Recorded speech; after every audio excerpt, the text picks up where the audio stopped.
This episode from the life of Sherlock Holmes will be transmitted to our men and women overseas by shortwave and through the worldwide facilities of the Armed Forces Radio Service. Pet-Free Wine brings you Basil Rathbone and Nigel Bruce in the new adventures of Sherlock Holmes.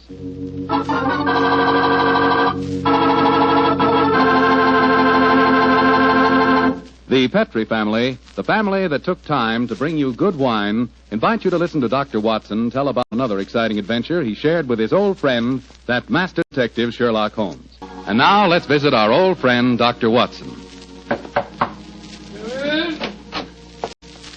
I'm out here on the patio, Mr. Foreman. Come on out and join me. Admiring the sunset, eh, Doctor? Yes, my boy. It's a particularly beautiful one. Where are the puppies this evening? Asleep on a favorite tweed coat of mine that's just come back from the cleaners. And you hadn't the heart to move them, I suppose. No, I hadn't. Little fellows looked so comfortable. In fact, I sometimes wonder if these... But you haven't come here to listen to a dissertation on the behavior of dogs? Well, it is getting near story time, Doctor. Yes, of course it is. Well, just let me get my pipe properly lighted. That's it. The story I'm going to tell you tonight began in 1909. I received a telegram from my old friend telling me that he was leaving his Sussex bee farm and coming to London for a few days. I hadn't seen the great man for several months, so naturally I went to Victoria Station to meet him. As the train drew to a stop, the door of a first-class carriage swung open and Sherlock Holmes, hand outstretched, jumped down onto the platform to greet me. Watson, my dear fellow, how are you? Oh, Holmes, my dear fellow, it's good to see you again. I've missed you. And are you, old chap? Carry your bag, sir? Yes, Porter, and get us a hansom cab, will you? Right, you are, Governor. I wish I'd got a spare room for you. Don't worry, Watson. I shall be very comfortable at the Diogenes Club. By the way, I trust you're free this evening. Yes, naturally. What are your plans? I thought we'd go to the theatre. The theatre? Oh, what play do you want to see? Oh, I thought we'd go to the Savoy Theatre and see the Sherlock Holmes play. I hear it's enormously successful. Yes, I know it is, but I've avoided it. I'm told that Sir Claude Horton takes great liberties with your character, and as for the actor portraying me, my friends tell me it's a travesty. He makes me nothing but a bumbling old fool. Therefore, a visit to the play might be a salutary experience for both of us. In any case, my trip to London is a response to an urgent telegram from Sir Claude himself. Seems to need my help rather badly. Oh, what's his trouble? Well, he wasn't specific in his telegram. He suggested, however, that we attend tonight's performance and discuss the matter with him afterwards. I see. Well, I suppose if you can sit through it, I can. Of course you can, old fellow. In any case, you yourself are partly responsible for the play's existence. How do you mean, Holmes? Oh, those sensational stories you wrote of my modest problems, I should have seen where they would eventually lead to. In time, no doubt, we shall be portrayed on the cinematograph as well. Nonsense, Holmes. That newfangled thing's only a toy. I think not, Watson. We're on the edge of a strange new mechanical world. In fact, I begin to feel a certain concern about the rumored developments in wireless telegraphy. But enough of these predictions. Here comes our porter with a cab. We'll tell the driver to take us straight to the Savoy Theatre.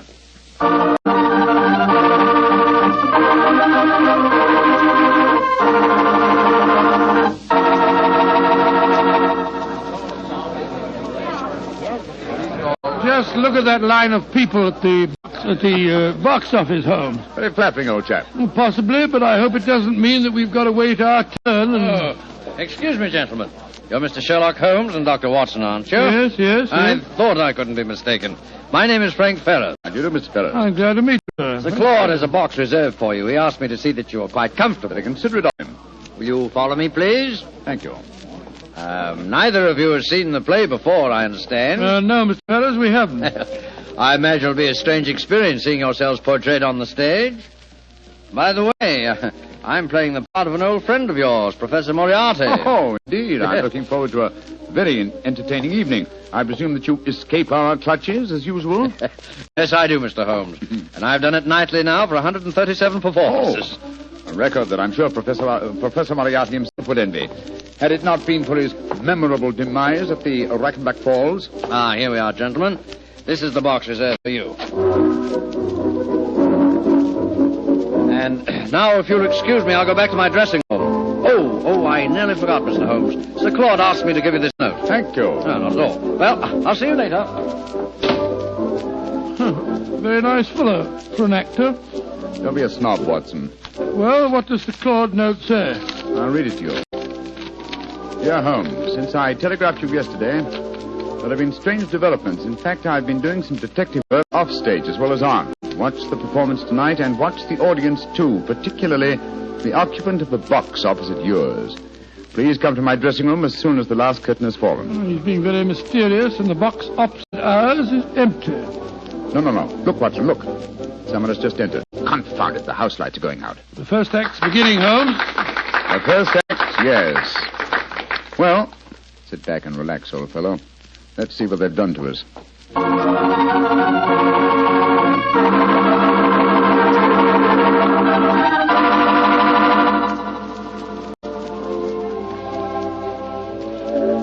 Well, and what did you think of the first act, Holmes? Huh? Oh, the first act, yes. I was, examining the occupant of the box opposite ours. An attractive young lady, alone and unusually preoccupied in her program. In fact, one might assume that she was trying to hide her face. Yes, but the play, don't you think it's ridiculous?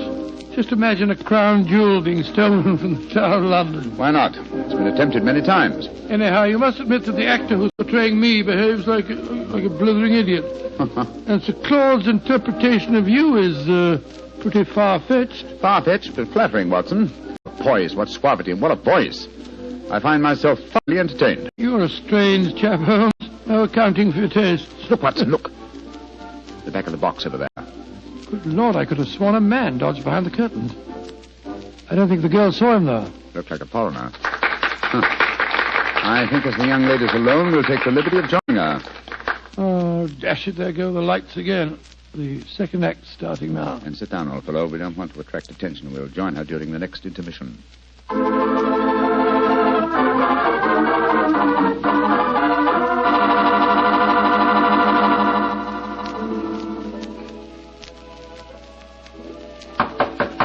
Yes, who is it? Who are you? What do you want with me? My name is Sherlock Holmes, and this is my colleague, Dr. Watson. How do you do, young lady? I hope you'll forgive this intrusion, but Sir Claude requested that I keep an eye on you during the play tonight. Please come in and sit down, won't you? Thank you. Oh, this is very kind of you. You must forgive my abruptness just now. But I've just been watching Sherlock Holmes and Dr. Watson being impersonated on the stage. It's rather startling to have the real couple walk into my box. Yes, I quite understand. By the way, just before the curtain went up on the second act, I thought I noticed a man come into the back of this box and then disappear again. Were you aware of his presence? No, I didn't see him. But I know who it is. He's been following me for weeks now. Perhaps you'd like to tell us about it, Miss... Henshaw. Alicia Henshaw. Yes, I would. As a matter of fact, that's why I'm here tonight. Sir Claude Horton's an old friend of my father's. I went to ask his advice. He did some investigating himself for a few days, and then he found himself a little out of his depth, so he decided to telegraph for you, Mr. Holmes.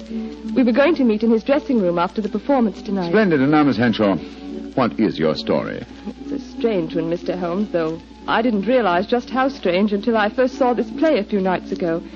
You see, my story concerns a stolen ruby. Good Lord, and tonight's play revolves around the same thing. Exactly. I might as well tell you how it all started. My brother's an officer in the British Army stationed in Egypt. Early this year, he saved the life of a very important native personage in some uprising in Cairo and was rewarded with a magnificent ruby. This jewel he sent to my Uncle Timothy and me. We're the last of the Henshaws, you see. Did your brother tell you the name of this personage? He didn't know it, Mr. Holmes. Apparently, the whole affair was hushed up. I see. Please continue. Well, the trouble began shortly after Uncle Timothy and I received the ruby. A description of it was published in the papers, and a few days later a message came to us from an Egyptian, Mohammed Ali, laying claim to the stone as one stolen from his family years ago. He sent an expert to our house who examined the ruby under a lens, Mr. Holmes, and then tapped it with a hammer. It fell to pieces. It was a fraud. Gracious me, an amazing thing. I'm sure that's not the end of the story, Miss Henshaw. Oh, no, Mr. Holmes. I wrote and told my brother what had happened. He became very suspicious and suggested that I investigate the credentials of the expert that examined the stone. I think I can finish the story for you. The supposed expert was a jewel thief who substituted a paste ruby for the real one, destroyed the imitation, and walked off with the treasure. It's an old trick. Of course, you haven't been able to find any trace of the supposed expert. Well, that's the funny part of it, Mr. Holmes. Uncle Timothy and I gave a description to the police, but it was a very vague one, I'm afraid. All the time, Uncle said the man reminded him of a colleague of his many years ago at the university. a professor of mathematics. He couldn't think of his name, but when we first saw the play a few nights ago, he was reminded of it. The name was Moriarty. Moriarty. But Moriarty's dead. Miss Henshaw, you say you have been shadowed for some weeks. Yes, an Egyptian. You've stolen the ruby, Mr. Holmes. Why don't they leave me alone? That, Miss Henshaw, represents a very fascinating problem, and one that I shall be most happy to help you solve. Oh, thank you so much, Mr. Oh, Holmes. there go the lights again. The last act. Yes, the last act of this little play, but not, I fear, of Miss Henshaw's problems. Let's meet after the act in Sir Claude's dressing room, shall we?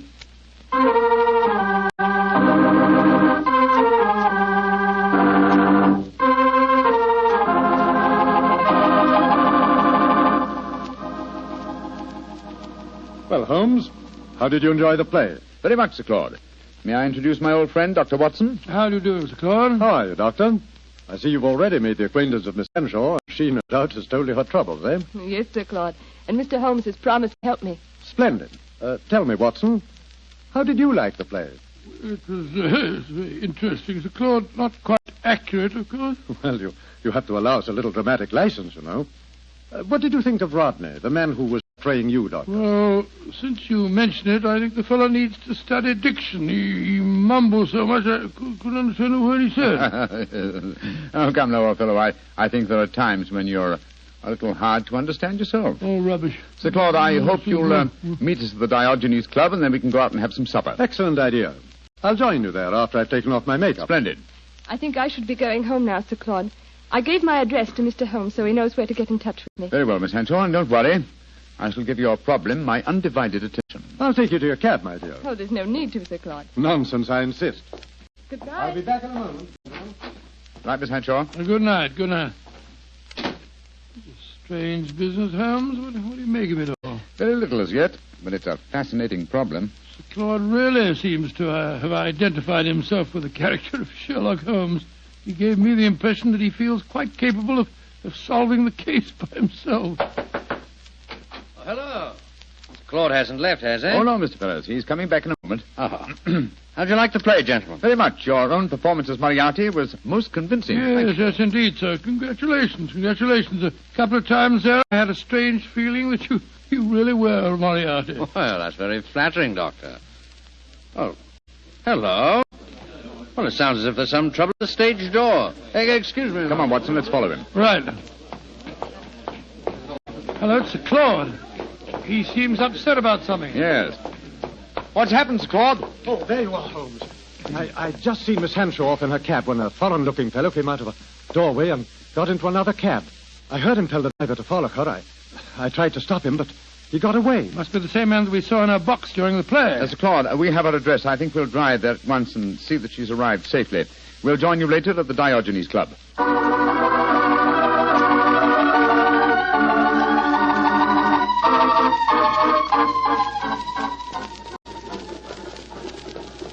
Well, Holmes, here we go. Off on another adventure. Yes, and one that may give us an opportunity of crossing swords with Moriarty once more. Oh, Moriarty's dead. He was killed when you and he fell over the precipice in 91. He was supposed to have been killed, just as I was, but his body was never found. It's impossible, or rather possible, that he returned to pour into the ears of Colonel Moran a story as unlikely and as true as the one I related to you on that April evening in 1894. One can never be sure of death, old chap, until one has touched the cold skin of a corpse.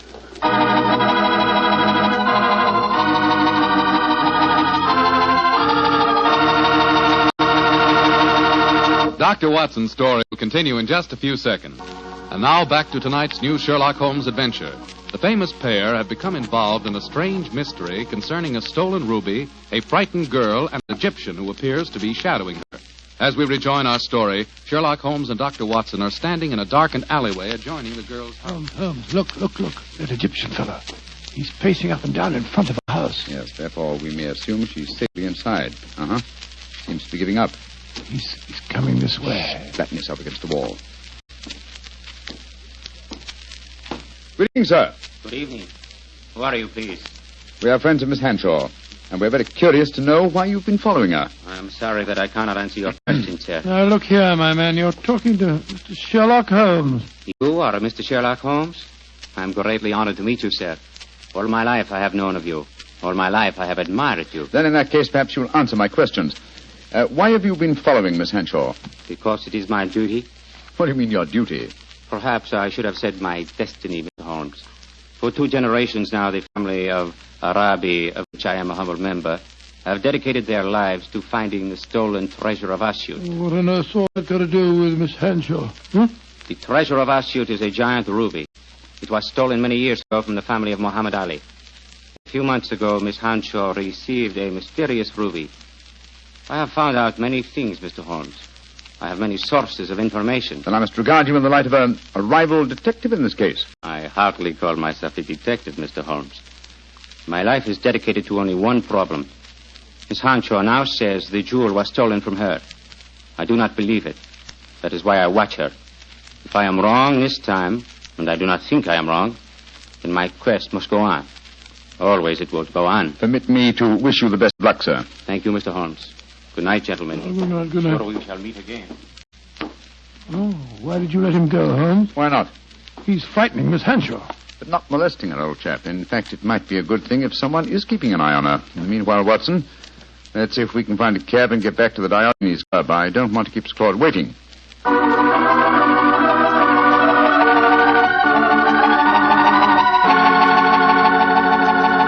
Cora, has Claude Horton arrived yet? Yes, Mr. Holmes. He and another gentleman came in about 5 minutes ago. They went up to the library. The other gentleman has just left. I see. Thank you. This way, Watson.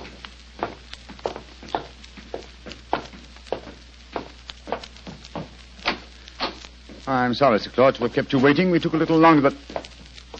Sir Claude! Great heavens. What's the matter with him? Holmes. I found the answer. Too late. It's... No, sir. Don't try and stand up. You're ill. What are you trying to tell me? The ruby. The ruby. Moriarty. The answer. The answer's in the book. In the book. Sir Claude. Holmes. He's been stabbed. He's dead. Just as he was trying to give me a message. He was muttering something about the ruby and Moriarty. And twice he said, it's in the book. Yes, there's a book still in his hand. It's a copy of The Tales of Edgar Allan Poe. His thumb's marking the page. It's the story of the Purloined letter. Thank you, Sir Claude. You delivered your message. Come on, Watson. If we want to catch a murderer and a thief, we must go back to the Savoy Theatre as quickly as we can.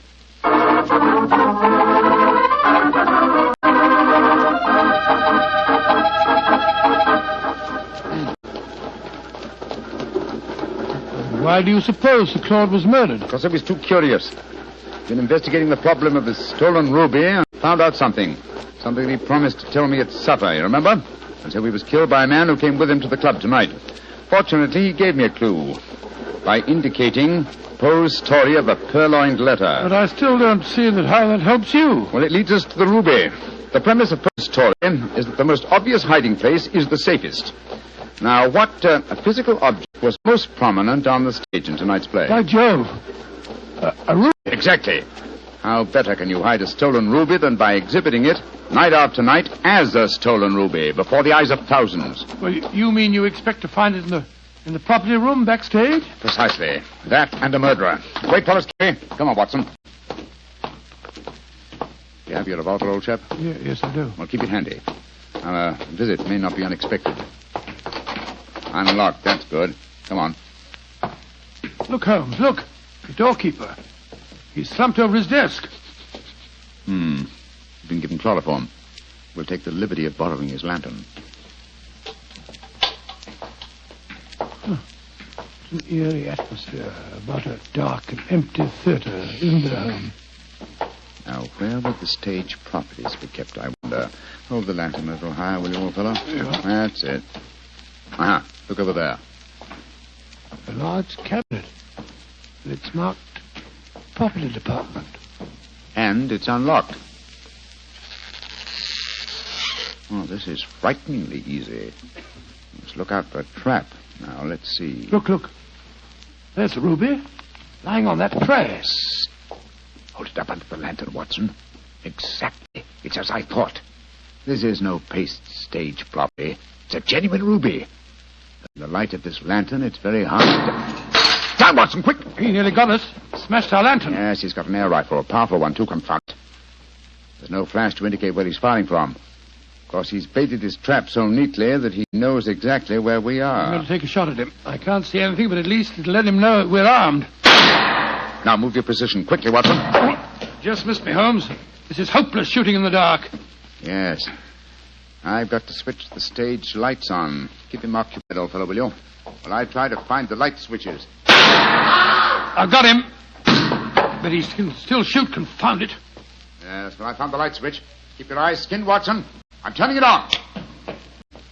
There he is, Holmes. Up in that box. Getting away. After him, Watson. You can jump over the footlights into the box.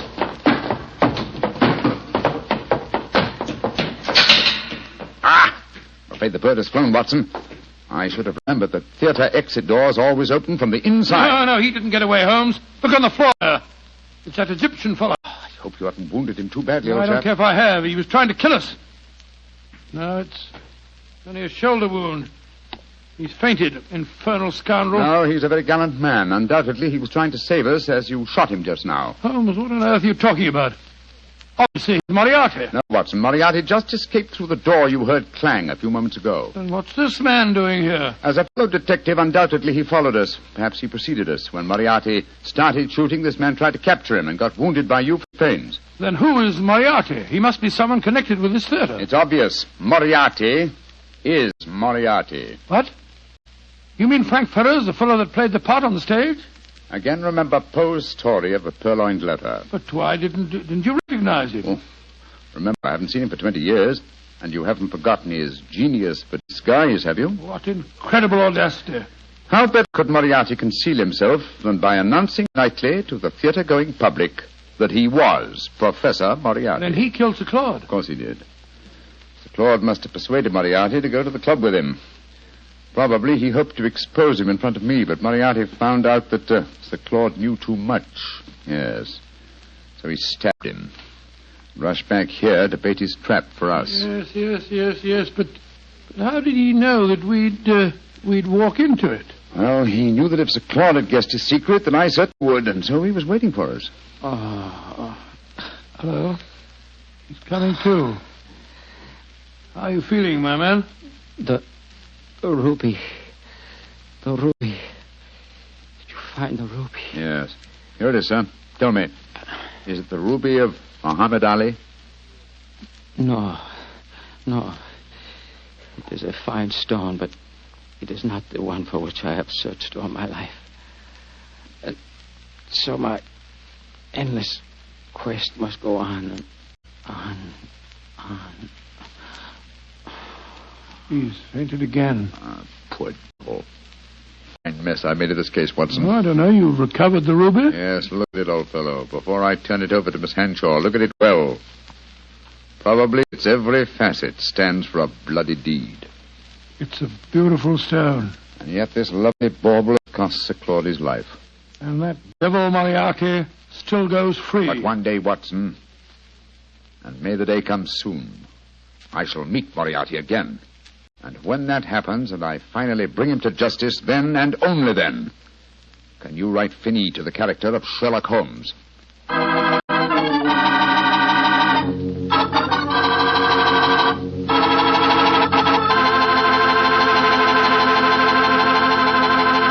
Well, Doctor, that was kind of an exciting story. Tell me, did the Egyptian recover from his bullet wound? Yes, indeed he did, and rather quickly, too, Mr. Foreman. I felt very badly about shooting him, but of course I couldn't help it. Of course not. But, you know, if I had to shoot someone accidentally, I wish it could have been the actor who portrayed me on the stage. Wretched fellow mumbled all over the place. Oh, don't worry about that. After all, you did recover the ruby. Yes, and a beautiful stone it was. The color of, the color of a fine glass of port when the light shines through it. By a fine port, I take it you're talking about a Petri port? Is there any other kind? Well, all kidding aside, Doctor, Petri port, like all Petri wines, is good wine. And I can tell you why very simply. Petri took time to bring you good wine. You see, the Petri family has been making wine for a good many generations, since way back in the 1800s. And because the Petri business has always been family-owned, everything the family has ever learned about the art of making wine, they've been able to hand down from father to son. From father to son. That adds up to a lot of skill and a lot of experience when it comes to turning plump, juice-filled California grapes into clear, fragrant, delicious wine. So when you want a wine for any occasion, obviously you can't go wrong with a Petri wine, because Petri took time to bring you good wine. And now, Dr. Watson, what story do you have lined up for us next week? Now let me see. Next week, Mr. Foreman, I'm going to tell you a most unusual adventure that occurred to Sherlock Holmes and me early in the last World War. It took place in Flanders and concerned a famous British general, an actress, and a German firing squad. Boy, that sounds like a real thriller. Well, see you here next week. No. Not here, Mr. Foreman, remember? Oh, of course. Next week, we're going to be at the Paramount Theater in Hollywood for the 7th War Loan Drive. That's quite right. Ladies and gentlemen, I can't invite you all to my home for one of our broadcasts, but we can get together next week at the Paramount Theater in Hollywood. You can get a free ticket for our broadcast by buying a war bond. And I sincerely hope that you will do this, so that we can see you next week at this time.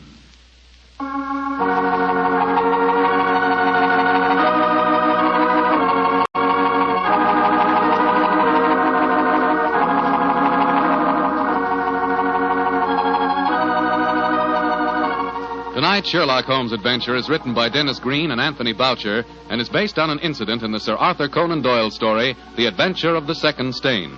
Mr. Rathbone appears through the courtesy of Metro-Goldwyn-Mayer and Mr. Bruce through the courtesy of Universal Pictures, where they are now starring in the Sherlock Holmes series.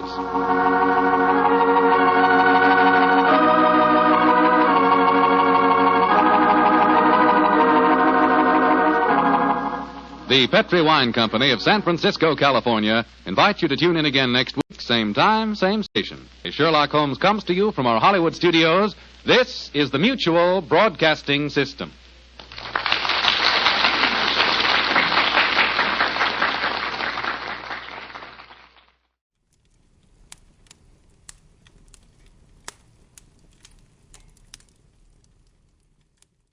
This episode from the life of Sherlock Holmes will be transmitted to our men and women overseas by shortwave and through the worldwide facilities of the Armed Forces Radio Service. From the stage of the Paramount Theater in Hollywood, Petri Wine brings you Basil Rathbone and Nigel Bruce in the new adventures of Sherlock Holmes.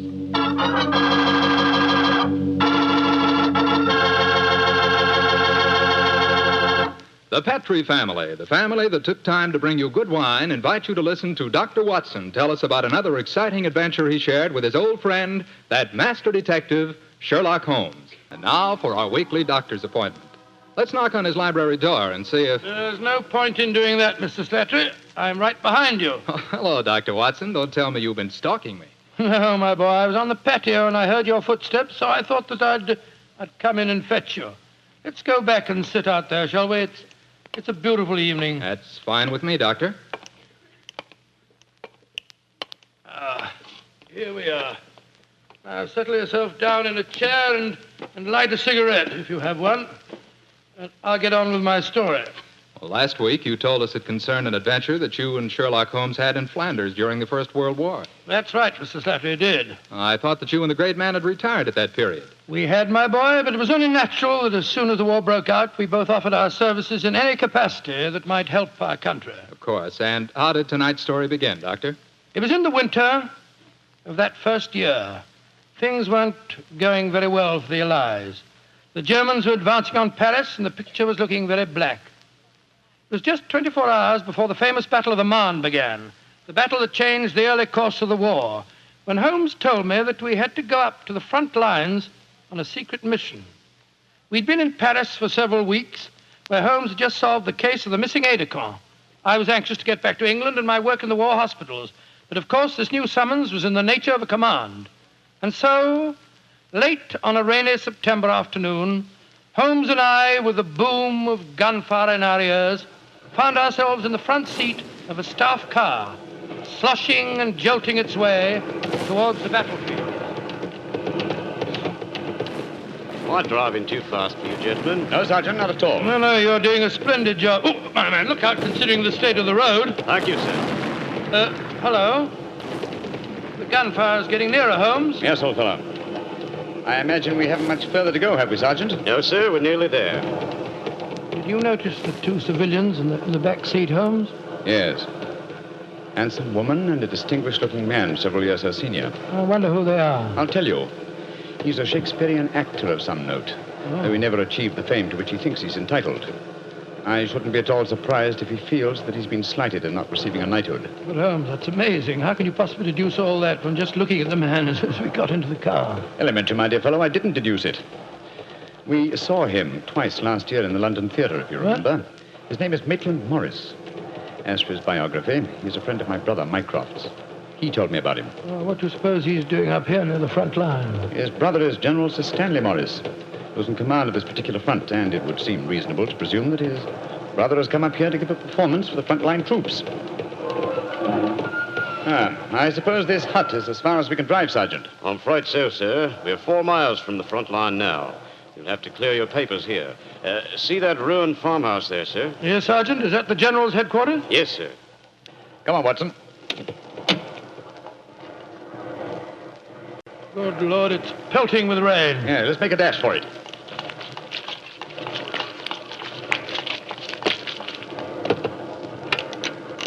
Oh, who goes there? Friend, Give the password. St. Crispin. Pass, friends, and show your papers. How did you know the password, Holmes? I was given it before we left Paris, old chap. Oh, Sherlock Holmes and Dr. Watson, isn't it? Yes, Captain. I'm Captain Maxwell, General Morris's aide-de-camp. He asked me to escort you up to his headquarters. By the way, weren't Maitland Morris and his wife in the car with you? Yes, they're just behind us. Oh, splendid. I'm afraid I'll have to ask to see your papers. Yes, of course. Here's my permit, Captain Maxwell. Thank you. I know you both, of course, but we can't afford to take any chances when they're this close to the enemy lines. Let's see. Oh, yes, that's fine, Doctor. Everything's in order. All right, yours, please, Mr. Holmes. Here you are. Thanks. Oh, who goes there? Friend. There's the rest of your party now. Oh, good. This is quite in order, Mr. Holmes. Show your papers. Oh, there you are, Captain Maxwell. Oh, hello, sir. Hello, Mrs. Morris. How are you, Captain Maxwell? Well, you've both met Mr. Sherlock Holmes and Dr. Watson, I suppose? Well, no, we haven't, even though we drove up in the same car. Natural reserve of us Britishers, I suppose. How are you, Mr. Holmes? How do you do, sir? I know your brother Mycroft very well. How are you, Doctor? I'm glad to meet you, Mr. Morris. I saw you a couple of times in the theatre last year and enjoyed your performances very much. Oh, thank you, sir. Well, then you must know my wife, my leading lady. How do you do, gentlemen? How do you do, Mr. Morris? Can I see your papers, Mr. Morris? Just a matter of form. You understand. Yes, of course. Mrs. Morris, I presume you and your husband are going to give a performance tonight for the men going up the front line. Yes, Doctor. We're very flattered. They've asked us to do some Shakespearean scenes. Oh, yes. Although I should have thought something a little lighter would have been more appropriate. The General, he's Maitland's brother, you know, seemed to think differently. Well, my dear, show Captain Maxwell your papers. Then we can all go along and see my brother Stanley. Very well, Maitland. Mr. Morris, I shall look forward to hearing your reading of Shakespeare's St. Crispin speech from Henry V tonight. Well, bless my soul, Holmes. How did you know I was planning to do it? Well, the setting is so perfect and the time so appropriate, I can't conceive an English actor who could resist the temptation. Oh. I noticed that your brother appreciated the fact in naming today's password. Yes, it's amazingly appropriate. You know, it's almost 500 years ago to the day that the Battle of Agincourt took place. Well, let's hope that the results of the forthcoming battle will be equally successful for England. Yes, indeed. Oh, by the way, Holmes, this will probably seem rather silly to you, but I'm an inveterate autograph collector, and I have my book here with me. I wonder if you'd mind signing. I should be very glad to, Mr. Morris. Give me a pen, will you, Watson? Here we are, Holmes. You'll find yourself among quite distinguished company in that book, sir. So I see. Adelina Patti, Crown Prince of Norway. Hello. Field Marshal von Tauchnitz. Oh, yes. He was one of my admirers when I played in Munich before the war. I suppose now that our countries are fighting, I should tear that page out. Do you know, I cannot help but feel that art and the appreciation of art are independent of national hatred. Quite so, sir. I myself still have a medal presented to me by the University of Leipzig for some trifling services. There you are, Mr. Morris. Oh, thank you very much, Mr. Holmes. A notable addition to my collection. I shall be very glad to sign your book for you, Mr. Morris, if you'd like me to. That's very kind of you, Doctor. Oh, Captain Maxwell, if our permits are all in order, don't you think we should be moving along? Just what I was going to suggest myself. I'll take you all straight over to General Morris's headquarters.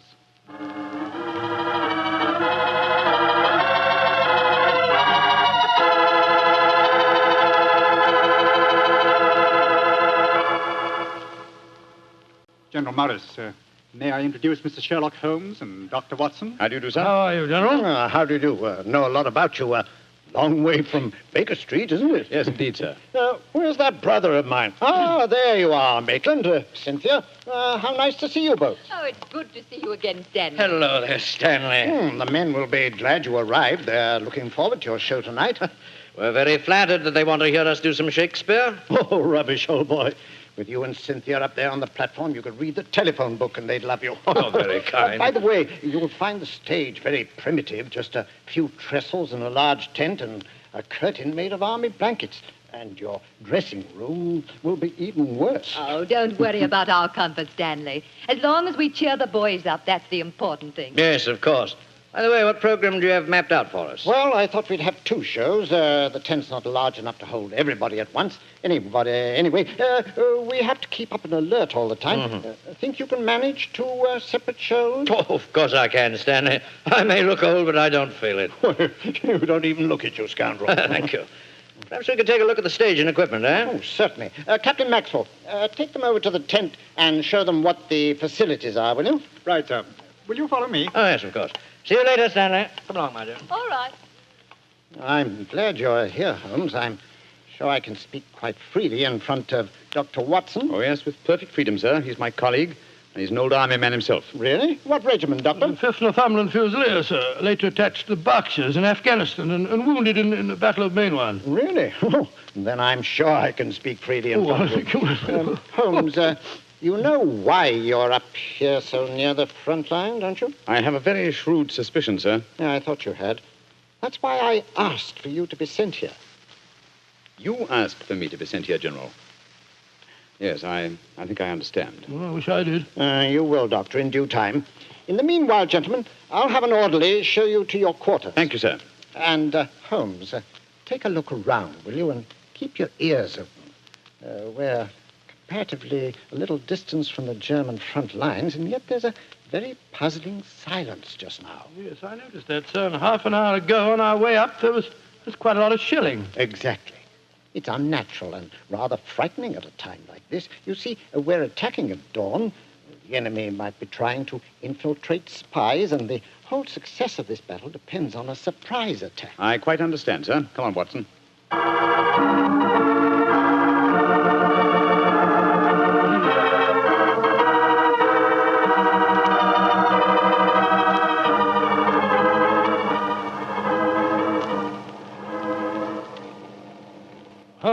Holmes, the first performance starts in a few minutes, you know. They're all there waiting.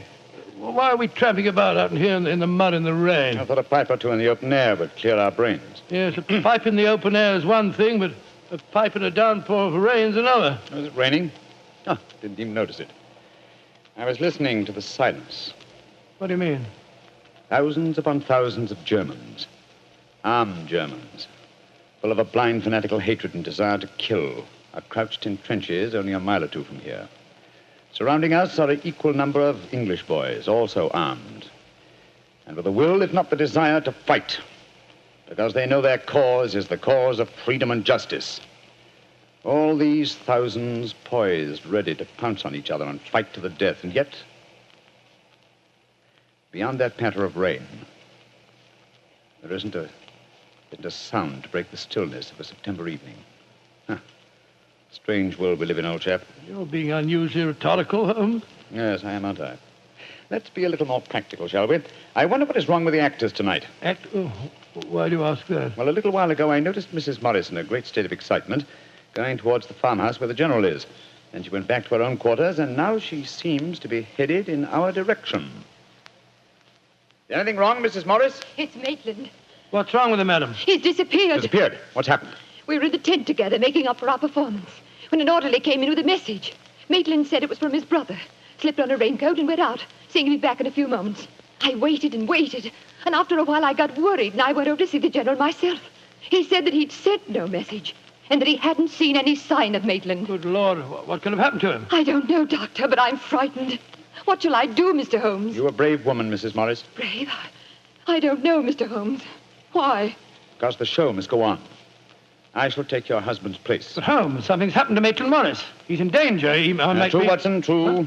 But 1,000 men inside that tent are in mortal danger, too. Tomorrow morning, many of them may be corpses on the fields of Flanders. But tonight, they've been promised a show. Do you think that you can do it, Holmes? Oh, I think I can with the help of Mrs. Morris. I can't do it, Mr. Holmes. You can, Mrs. Morris, and you will.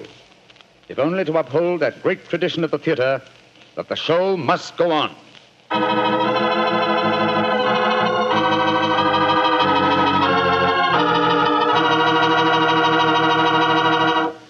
We'll hear the rest of Dr. Watson's story in just a few seconds. It is just before the Battle of the Marne in the First World War, and Sherlock Holmes and Dr. Watson are at headquarters a few miles behind the front-line trenches. A famous Shakespearean actor who was to give a performance for the troops has mysteriously disappeared, and the great detective has taken his place at the last minute. As we rejoin our story, Sherlock Holmes, alone on the improvised stage, is delivering a Shakespearean speech before a spellbound audience.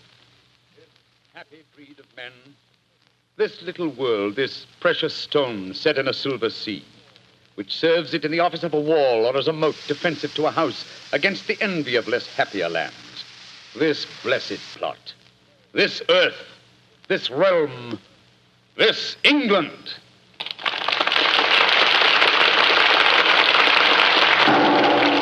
Holmes! That shot, are you all right? Yes, old chap. Fortunately, I started to leave the stage as the shot was fired. The bullet just missed me. I heard it splinter some wood nearby. But who on earth would want to shoot you? That's what we've got to find out, though I think it more likely that the shot was intended for me. It was not intended for me, but for Maitland Morris, the man for whom I'm substituting. Well, even so, who'd want to shoot him? Oh, don't ask me so many questions, old fellow. Let's see what clues we can find. Now, the shot was fired from outside the tent from behind me. Yes, look there. See the hole in the tent there? By Jove, yes. The footlights would outline your shadow on the back of the tent. Whoever it must have fired at your silhouette. The question is, where did the bullet embed itself? Aha. Look here, Watson. You got a penknife? Yeah, wait a minute. Here, Holmes. This shouldn't be hard to extract. Look at this splintered tent pole. Wait a minute. There we are. Excellent. Huh. Very interesting. Oh, what's so interesting about it? Just a revolver bullet, isn't it? No, it isn't, Watson. Huh? It's far from just a revolver bullet. This bullet was fired from a German Luger pistol. A German pistol? There must have been a spy here behind our lines. That's a reasonable enough assumption. Yes, we may be sure that no English soldier would carry such a weapon and face inspection. Come on, I want to talk to Mrs. Morris.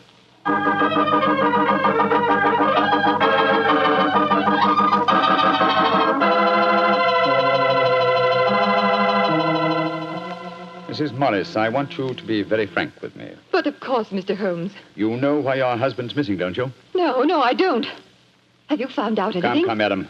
Why keep up this pretense any longer? I know that your husband is a spy, or at least a great sympathizer with the German cause. The general's brother a spy? Good Lord. How dare you say that? Because it's true. Foreign Office have been suspicious of his sympathies for some time. His own brother knew it. That's why he asked to have me sent up here to keep an eye on him during his visit. It is true. Why should I keep up the pretense any longer? You see, Maitland was a disciple of Stuart Houston Chamberlain. Oh, who was this Stuart Houston Chamberlain? An Englishman who married one of Richard Wagner's daughters and became a German citizen, and an arch-enemy of England. I tried to dissuade Maitland. I implored him to consider his British heritage, his brother's name and mine. But Maitland was a strange man. His life was one of frustration and envy. Envy of his brother, I suppose? Yes. When Stanley was knighted, it hurt Maitland terribly. He said it was typical if the English would knight a soldier and yet leave a great artist like himself unrecognized. That in Berlin, they really understood and rewarded the artist. Well, if the authorities knew that, it's amazing they allowed him to come so close to the front lines at a time like this. Oh, it was at the general's request. He wanted to plead with my husband to warn him that his secret was known. And now Maitland's gone over to the German lines. Oh, it's terrible. It's worse than that. It's disastrous. He can give them information as to the strength of our troops here. He knows the password. He might even know the hour the attack is timed to start. How did your husband expect to enter the German lines in safety, Mrs. Morris? He speaks fluent German, Mr. Holmes. I fancy the autograph book he was carrying containing the signature of Field Marshal von Tochnitz was in reality he's passed through the German lines. You've told the General that his brother was gone, of course. I haven't been able to. He moved up to the front line position immediately after the first performance, though I had warned him what I thought Maitland was planning to do. I think he intended to give his performance first, then cross the lines immediately afterwards. But something must have made him change his mind. Perhaps he suspected I'd warned the General. Anyhow, as you know, when I got back to our quarters, he'd gone. Did he leave any note, madam? Yes, he did. Here it is. Thank you. I have gone, my dear. Try and understand and forgive if you can. You wouldn't come with me, and so I'm taking what is left of my heart and my hopes where they belong, among the friends that understand and appreciate me. It is something stronger than love and blood and country that makes me do this. It is something dearer to me than life itself. Dearer to me than life itself. Oh, how could he? How could he? The shame of this will kill poor Stanley. Mr. Holmes, will you break the news to him? I know it's cowardly of me, but I just can't tell him myself. Don't worry, Mrs. Morris. I'll tell him. Dr. Watson and I will ask Captain Maxwell to escort us to the General's frontline headquarters. In the meantime, try and keep calm. We'll tell him.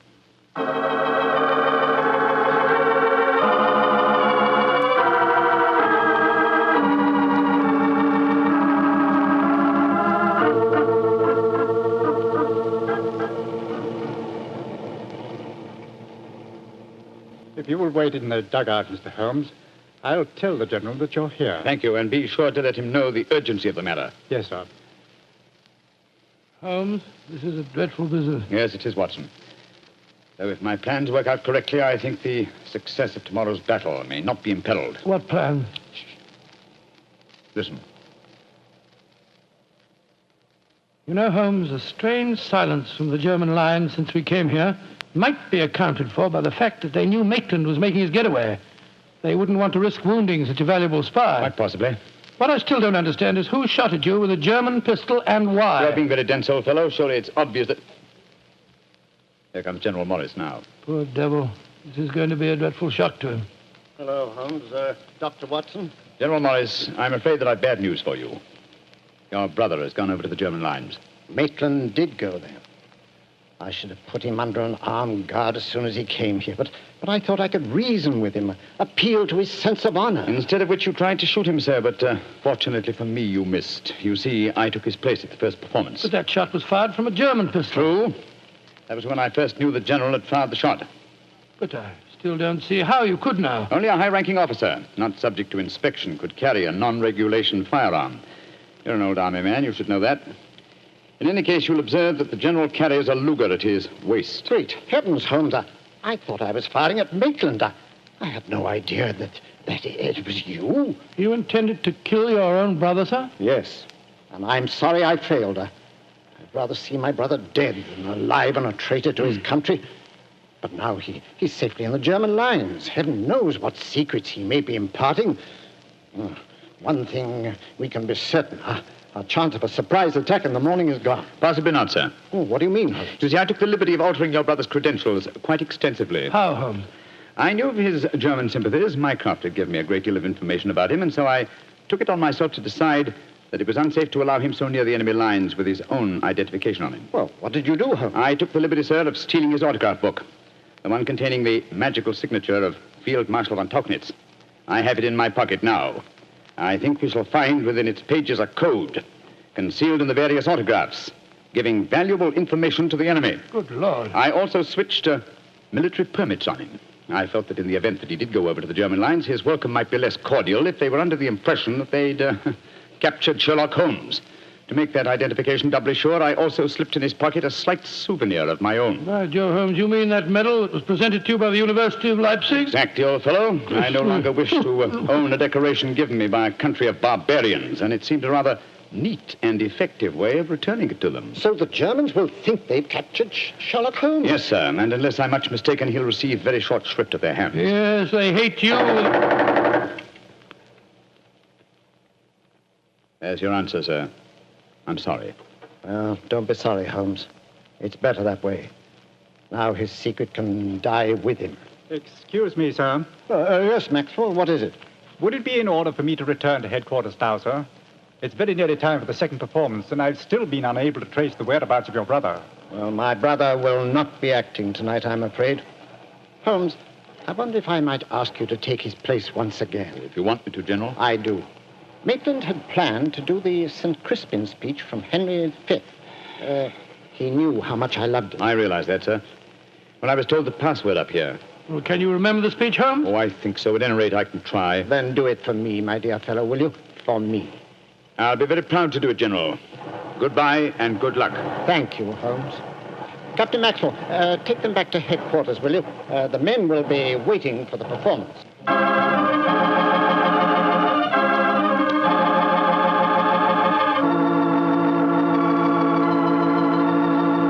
And Crispin shall ne'er go by from this day to the ending of the world, but we in it shall be remembered. We few, we happy few, we band of brothers. For he today that sheds his blood with me shall be my brother. Be he ne'er so vile, this day shall gentle his condition. And gentlemen in England now abed shall think themselves accursed they were not here, and hold their manhoods cheap, while any speaks that fought with us upon St. Crispin's Day.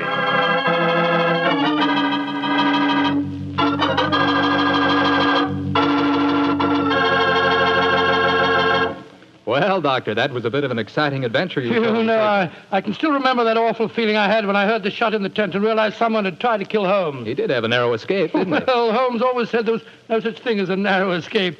He said you either escaped or you didn't. If you did, well, why worry? And if you didn't, you couldn't worry, so what? Quite a philosophy. I'd like to discuss it with you further. Over a bottle of wine? How else? What kind of wine? Naturally. Naturally. You couldn't ask for a more delicious wine than Petri. That's because the Petri family knows how to make good wine.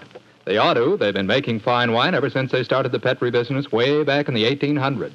And because the business has always been family-owned and operated, well, they've been able to hand on from father to son, all they've ever learned about the art of turning luscious grapes into fragrant, delicious wine. That's why no matter what type Petri wine you buy for any occasion, you can be sure it's good wine because Petri took time to bring you good wine.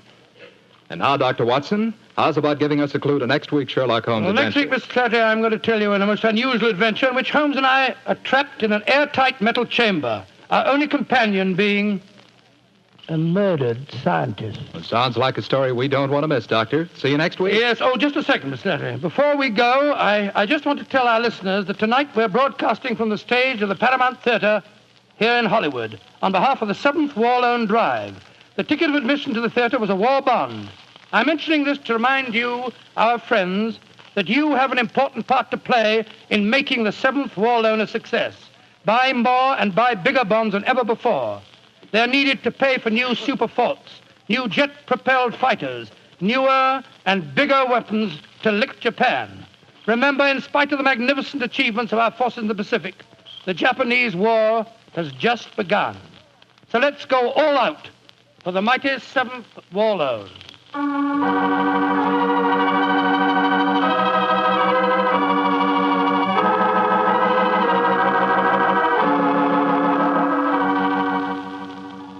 Tonight's Sherlock Holmes adventure is written by Dennis Green and Anthony Boucher and is based on an incident in the Sir Arthur Conan Doyle story, The Adventures of the Blanched Soldier. Mr. Rathbone appears through the courtesy of Metro-Goldwyn-Mayer and Mr. Bruce through the courtesy of Universal Pictures, where they are now starring in the Sherlock Holmes series.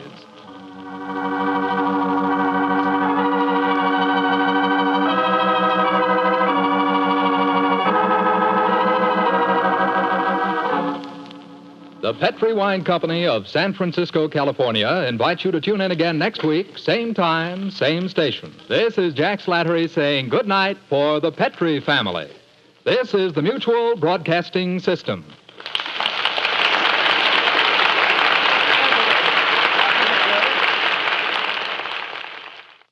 Petri Wine brings you Basil Rathbone and Nigel Bruce in the new Adventures of Sherlock Holmes.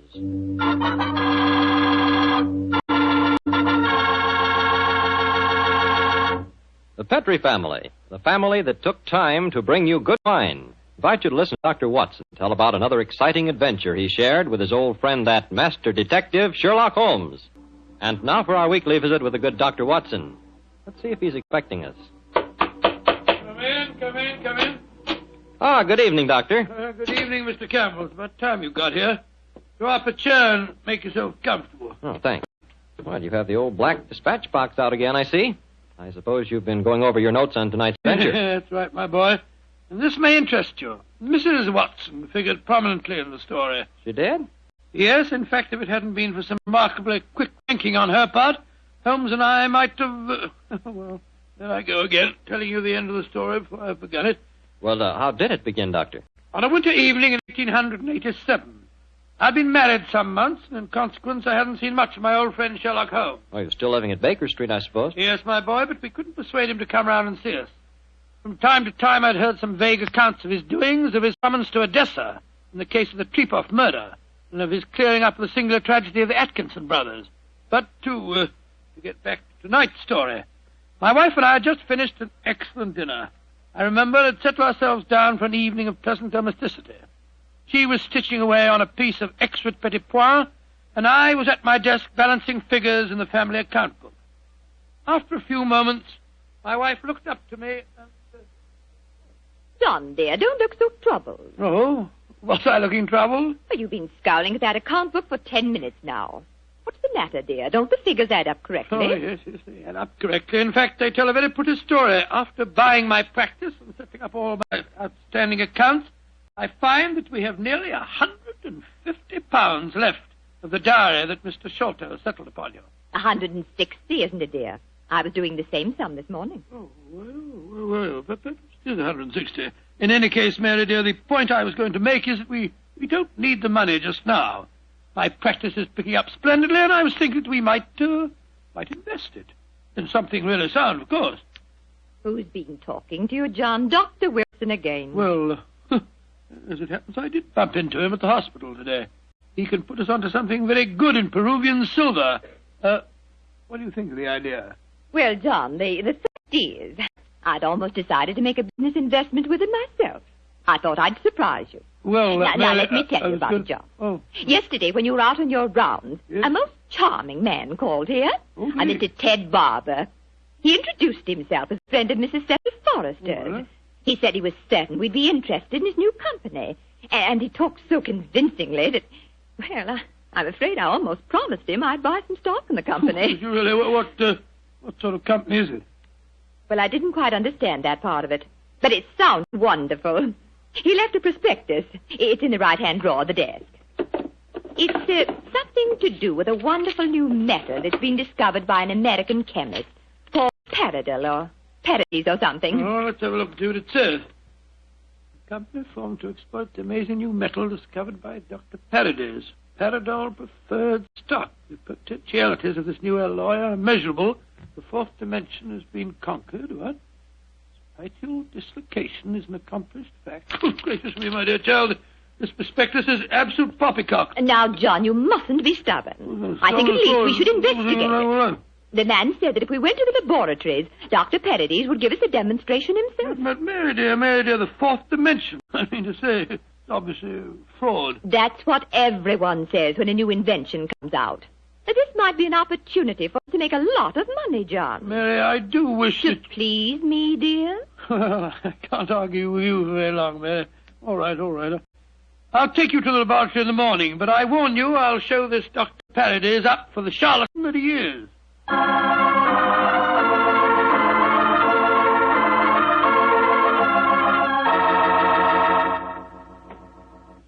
Dr. Paradis will be with you both in a moment. Thank you, my man. She's just concluding an experiment. She? Dr. Paradis is a woman, then? Oh, yes, madam, and a very brilliant one, too. Excuse me. Oh, it's the last straw. The whole thing sounded like an obvious fraud, and now we get here and find there are woman doctors at the back of it all. Just because she's a woman, it doesn't mean to say that... How do you do? I'm Dr. Paradis. Oh, how do you do, madam? I'm Dr. Watson, and this is my wife, Mrs. Watson. Oh, yes. Come into the laboratory, won't you? Oh, thank you so much, Dr. Paradis. I'm afraid we're just wasting your time. We're not really interested in this at all, you know. John, don't mutter. Mr. Barber told me that he had called on you, Mrs. Watson, and that you were very interested in my invention. Oh, yes, I am. That's why I persuaded my husband to come down with me and see a demonstration. I'll be most happy to show you everything I can. Here's a practical example of the application of my work. The chamber you see in front of you is made completely of my new alloy. Oh, what's the thing do? It's just a great metal box with a lot of dials and switches and things. Why is it so big? Do people get inside it? They can. What? Though if they do, they're liable to find themselves transported many miles from here. Come inside, won't you? Oh, what a lot of nonsense. Now, John. I give you a demonstration. I want you both to see that there is no exit from inside this chamber. No trapdoors or anything. The only exit is the door we just came through. Yes, it's just like an airtight metal room. Stuffy in here, isn't it? Now let's go outside again. I'll show you how the machine operates. Albert! Yes, Dr. Paradise. I'm going to demonstrate the Paradol chamber to Dr. and Mrs. Watson. Oh, very well. The usual time? Yes, please, Albert. Now, my assistant goes inside the chamber. I close this metal door on him, so. What are you going to do with him? Within a matter of seconds, he will be 7 miles from here. Really, madam, you Please, can't Dr. expect Watson, us to believe. you're a scientific man. At least give me the opportunity of demonstrating my work. I'm sorry. Now, I adjust these dials, turn on the electrical generator, and...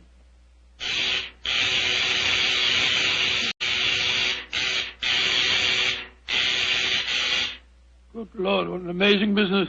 Now open the door, Dr. Watson, and look inside, please. Great Scott, he's gone. I don't believe it. Dr. Paradise, will you explain this to me? Gladly. My metal Paradol is an unnatural alloy. What? It causes a dislocation in the warp of space and enables us to enter the 4th dimension. You see, time is a dimension. Any object in the past, present, or future can be described precisely in 3 dimensions of space and 1 of time. Yes, but this machine of yours... The alloy of Paradol, combined with the great forces of electricity, has created a new force. This element is controlled by these dials, and it is possible to move in 4 dimensions at once. Thus, bodies or other objects can be transported great distances away, all in the twinkling of an eye. I've coined a word to describe the process. Teleportation, I call it. Teleportation? Well, I'm completely confused. All my scientific training tells me this is impossible, and yet... I wonder if you'd give us another demonstration. Certainly. Perhaps you yourself would like to be teleported somewhere. Certainly not. Good gracious, we know. No, I think John would be very unhappy in the 4th dimension. He wouldn't belong. Yes, you said that any objects could be moved. How about that brown paper parcel on the table over there? Certainly. It only contains some company circulars.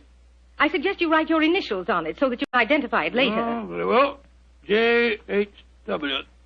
There you are. Where do you want it dispatched to? Send it to my house. I'll give you the address. That won't be necessary. Mary, this is an amazing business. Isn't it, John? Exciting, too. There we are. Now I adjust the dials once more, and...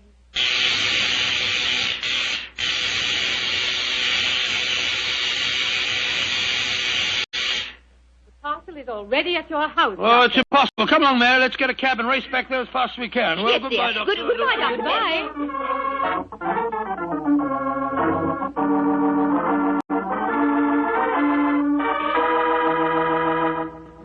Now, dear, John, you must admit you're just as excited as I am. Well, I confess that I'm enormously intrigued. Let me just get my latch front door key up. Here we are.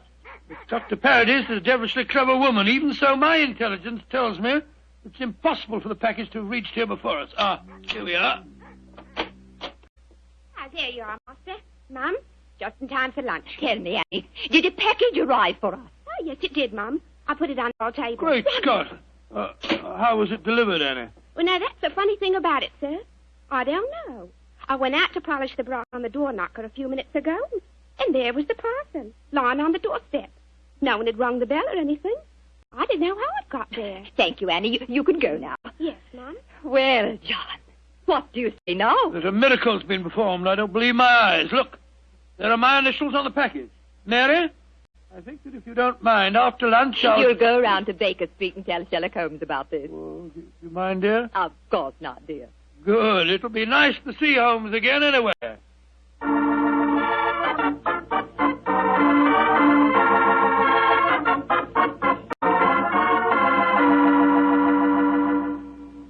Dr. Watson, how nice to see you again. Hello, Mrs. Hudson. How are you, my dear? Oh, I'm just fine.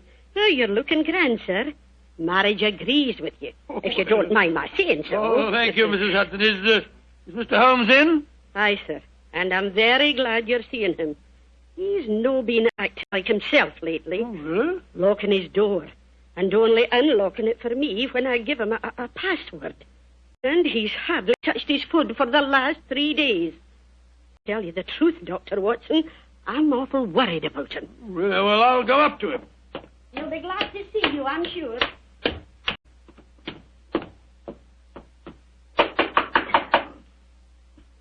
Yes? Who is it? It's me, Watson. Watson? Oh, possibly. I'm not taking any chances. Holmes, this is ridiculous. Surely you know my voice after all these years? John H. Watson. Tell me what your middle initial stands for, and I'll let you in. It stands for Hamish. Watson, my dear fellow. How are you? I'm fine and delighted to see you again, Holmes. Incidentally, why all this rigmarole about locked doors and passwords? Well, Professor Moriarty has decided that it's high time to settle his score with me. There have been several attempts on my life lately. Twice I've been attacked in the streets, and only yesterday a shot was fired at me through the window you see broken there. Lord Holmes, you must be careful. I am being very careful. That's why I indulged in what you refer to as all this rigmarole. But, well, enough of my problems. What's on your mind? There's a sparkle in your eye and an air of excitement that tells me that you've some news to impart. Well, I must say there is something. Of course there is, my dear fellow. Come on, tell me about it. You ever heard of a new metal called Paradol and its inventor, Dr. Paradis? Oh, yes, indeed I have. I received a prospectus concerning it the other day. Well, what do you think of the idea? Oh, obviously it's rubbish designed to fool a gullible public into buying shares. Don't tell me that you were taking advice. Oh, no, of course not, Holmes. Naturally, as a scientific man, I knew it was rubbish. My wife, however, had become a little involved in the concern, and so today, to prove to her that the whole thing was a fraud, we went down to the laboratory and met this Dr. Paradis. Oh, did you indeed? In the first place, let me tell you, this Dr. Paradis is a woman. Oh, a woman? As you can imagine, I didn't have any difficulty in discrediting her theories. In fact, I'm afraid I made her seem rather stupid. However, we did stay there long enough for her to give us a demonstration.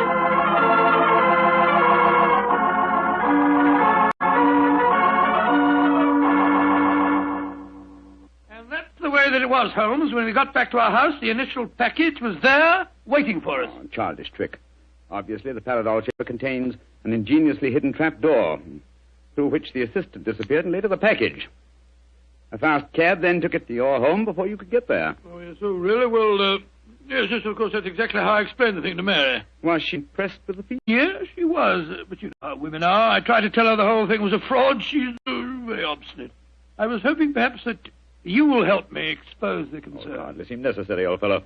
Such an obvious fraud. However, for your sake, I'll be glad to do anything I can. Well, I thought we might go down to the laboratory late tonight when nobody's there and take a look at that Paradol chamber a little more closely. Yes, a good idea. After being cooped up here for 3 days, it'll be a pleasure to get some night air and indulge in a little simple burglarizing. Well, shall I call for you here? No, wait a minute, dear fellow. It's much too dangerous. I'll be in a hansom cab outside your house about 11:30 tonight. How's that? Splendid. Quite like old times, isn't it, Holmes? Yes, 'tis, old chap, though I think that this time, for Mrs. Watson's sake, I must try and keep you out of trouble.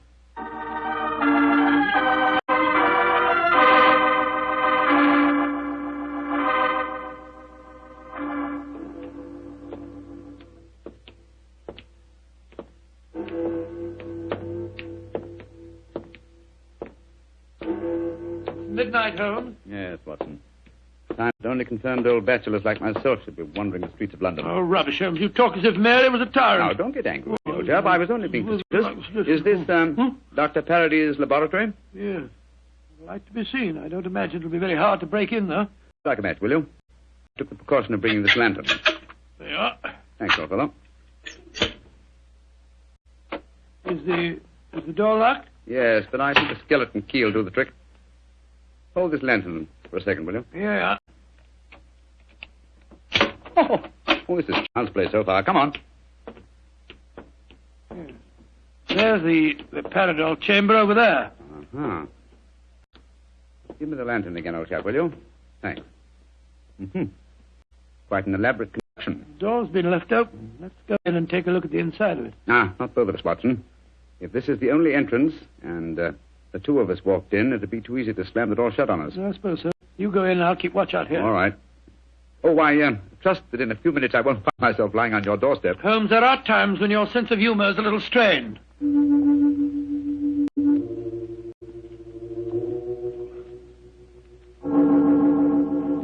Holmes, you all right?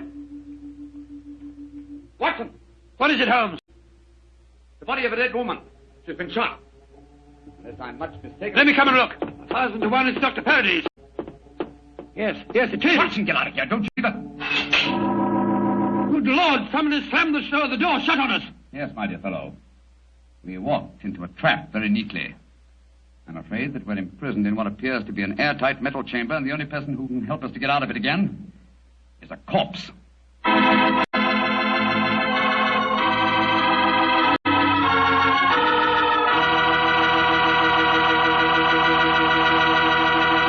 Dr. Watson's story will continue in just a few seconds. Now, back to tonight's new Sherlock Holmes adventure. It is in the early hours of a winter's morning in 1887.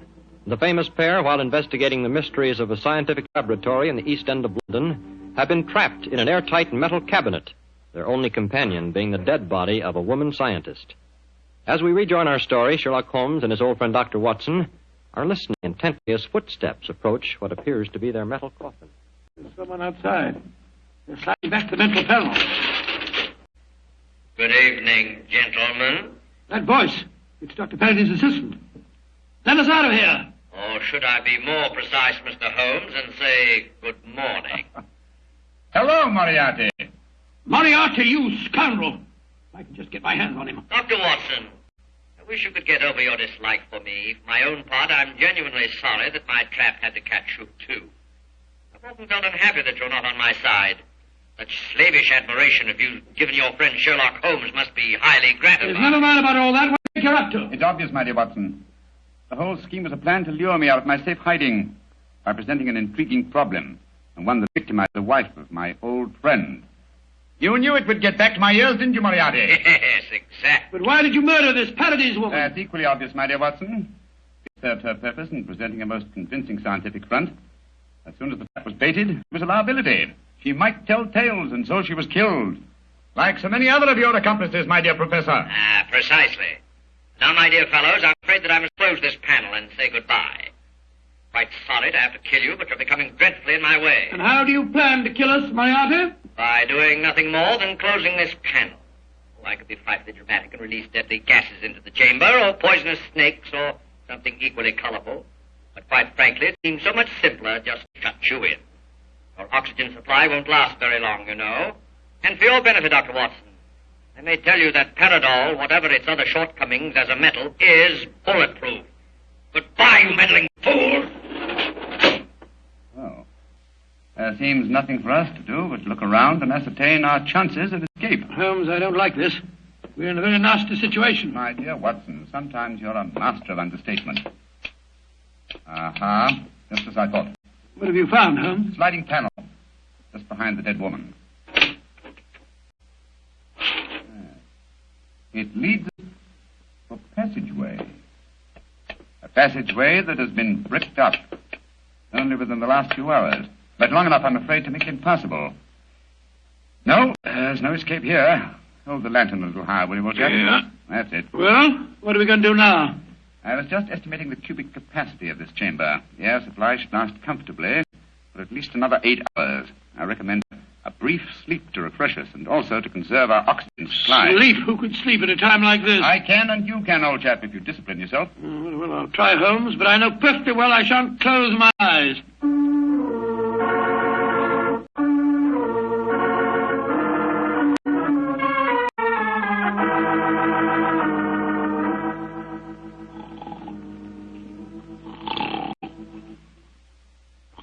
Wake up, Watson, wake up. Yes, Mary dear. It's you. Oh, we're still in this infernal trap. I'm afraid so, old chap. What time is it? Just after 7 in the morning. How long did you estimate our oxygen supply would last? Probably about another hour. Well, it's just possible that some worker will come to the laboratory early and let us out. I shouldn't count too much on that if I were you. I suppose not. I say, Holmes, I'm famished. Yes, I thought you would be, my dear chap, so I saved you this half of a bar of chocolate. I ate my own share just before you awakened. Oh, thanks, my dear fellow. Did you sleep too, Holmes? No, I didn't, Watson. I employed my time in conducting a minute examination of this chamber. I was trying to find some possible way of getting out. And you failed, eh? I'm afraid so. Holmes, this looks like the end, doesn't it? Well, if it is my time to die, I'm glad that we're together again. Although I blame myself entirely for letting you into the trap. Come now, my dear fellow. Don't take it as badly as that. But you admitted you're defeated and that there's no possible way out of this destiny. I meant that there's no way out from the inside. So my plan worked. Good gracious me, what on earth? The Strad, there you are. Mary! Mary, you dear little... You must have been frightened to death. Hello, John. Oh, poor dear, you must have spent a miserable night. Well. Mr. Sherlock Holmes and Dr. Watson have been getting themselves in trouble again, eh? Strad, this is no time for your heavy-handed badinage. There's the body of a murdered woman inside that chamber. She was killed by Professor Moriarty. Professor Moriarty? Yes, you didn't get my message sooner. Your message? Oh, bless my soul, Holmes. I wish you'd tell me how you got your message to Scotland Yard. Well, ever since these recent attacks on my life, I've had my delightful band of ragamuffins, the Baker Street irregulars, watching my house fixed watches, 2 at a time. I gave the boys instructions to follow me whenever I went out. And if ever I did not reappear within 3 hours, they were to report to our friend Lestrade at Scotland Yard. Holmes, you're amazing. You think of everything. Just a minute, gentlemen, just a minute. I didn't get no message from any of your Baker Street irregulars. Oh, you didn't? No, sir. Though I did find a couple of the boys tied up when we came in here just now. If you didn't get a message from them, how did you come here so opportunely? That's an easy one. Because Mrs. Watson here came and fetched me. You did, Mary? But how on earth... Go on, Mom. Tell him. Well, it's really very simple. When John came back from seeing you yesterday, Mr. Holmes, he was over elaborately casual in his references to the Paradol chamber. So, of course, I knew at once the two of you were going to investigate the matter. I also caught him oiling his revolver after dinner. I didn't know that you slipped out last night, John. But as soon as I woke up this morning, I realized what had happened. So I went straight to Scotland Yard for Inspector Lestrade and brought him here with me. Why, Mary, you clever little thing. Isn't she a clever darling, Holmes? Mrs. Watson, this has been a salutary experience. Will you allow me to congratulate you on your deductive ability? Well, that's very nice of you, Mr. Holmes, but I really don't deserve any compliments, if you don't mind my saying so. It was elementary, my dear Mr. Holmes. Elementary.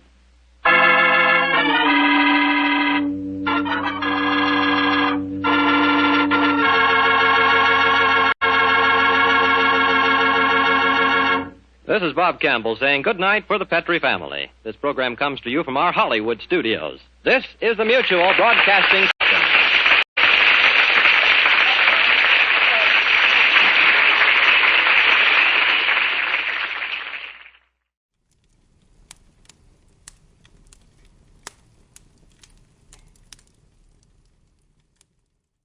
Petrie Wine brings you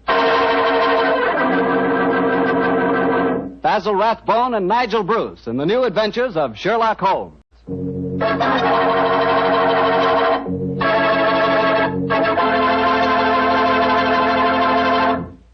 The Petrie family, the family that took time to bring you good wine, invite you to listen to Dr. Watson tell us another of his fascinating stories about his old friend, that master detective, Sherlock Holmes. And now let's look in on our good friend Dr. Watson and see if he's expecting us. Come in, Mr. Bartell. You're just the man I've been expecting. How are you, Dr. Watson? It's good to see you again. Thank you, my boy. It's very nice to see you again, too. I've missed our Monday night visits during the last 3 months. Sit yourself down. Would you care to join me in a glass of port? Thanks, Doctor. That'd be nice. You know, it seems to me after our summer vacation, a toast to the great Sherlock Holmes would be in order. That's an excellent idea. Here you are, young lad. Thanks. You propose the toast, Doctor. To Sherlock Holmes, master detective and loyal friend, whose adventures have brought considerable, shall we say, fame to a certain retired doctor now living in Northern California. I'll drink to that. Well, now, suppose I might as well get on with tonight's story. Which particular adventure have you selected, Doctor? One that I call the Limping Ghost. Sounds exciting. And, as usual, you find me saying, how did it begin? In Baker Street on a windy December evening at the turn of the century. A young, white-faced boy sat in front of our blazing fire. And as he told us this strange story, the flickering firelight danced weird patterns on the walls. The young man was Alexander McMorris, the 7th Earl of Lochnair. The Earl of Lochnair? Say, didn't I read in the papers the other day that the 8th Earl of Lochnair had been killed in an airplane accident? Quite right, my boy. Even in this day and age, the tragic history of violent death seems to dog the footsteps of the Lochnair family. But to return to my story. On that December night in 1900, we heard the whole history of the limping ghost of Lochnair. The first Earl had lost a foot at the Battle of Flodden Field in 1513. In spite of this terrible handicap, he fought on valiantly until he died on the battlefield from loss of blood. From then on, right until the time this story begins, the limping ghost, clad in a suit of armor, always appeared at Lochnair Castle before and after the death of the current Earl. Yes, Mr. Bartell, it was a strange story that Sherlock Holmes and I listened to that night. A story of death and horror over the centuries, punctuated by the limping clank of ghostly armor.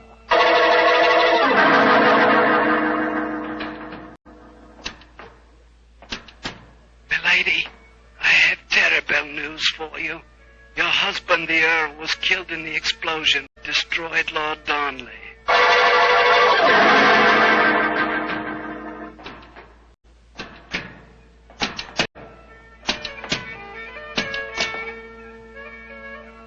Milady, the Guy Fawkes plan to blow up the Houses of Parliament has failed. Your husband is in the Tower of London. They say he's to be hanged, drawn and quartered.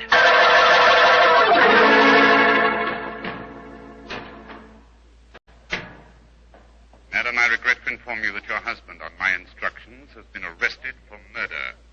I have no doubt that he will hang. And that's the story of the Lochnairs, Mr. Holmes.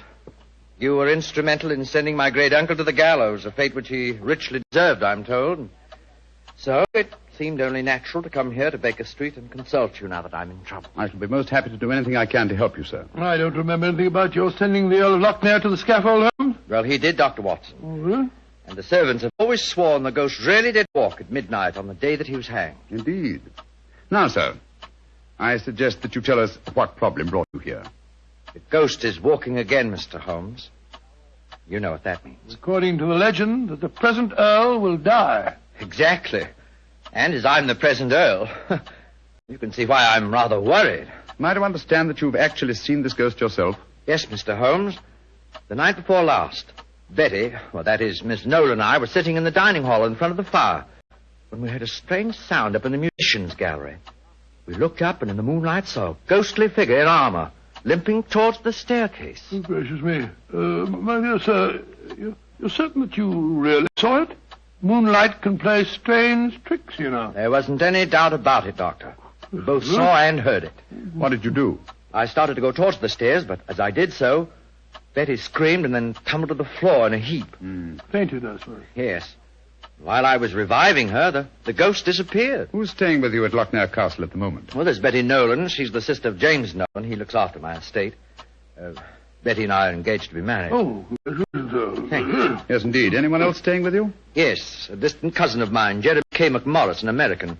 He turned up in England a couple of months ago with his son Walter. They're both with me at the present. A distant cousin? That's right, Mr. Holmes. Actually, they're descendants of a more than usually black sheep branch of the family. I don't know how long the old man's going to be with us, though. If you ask me, he's a dying man. How do you say that, sir? As far as I can gather, he's been wasting away for years. It's only a question of time before his strength fails him entirely. I was hoping perhaps you could take a look at him, Dr. Watson. That is, if I could persuade you and Mr. Holmes to come and stay at the castle for a few days. Well, what about it, Holmes? It's an intriguing problem, Watson. The current Earl of Lochnair would seem to be in danger. A cousin of his is dying of an obscure disease, and the ghost of Lochnair Castle is walking again. Yes, it's an irresistible invitation. I see no reason why we can't leave on the Scotch Express tonight.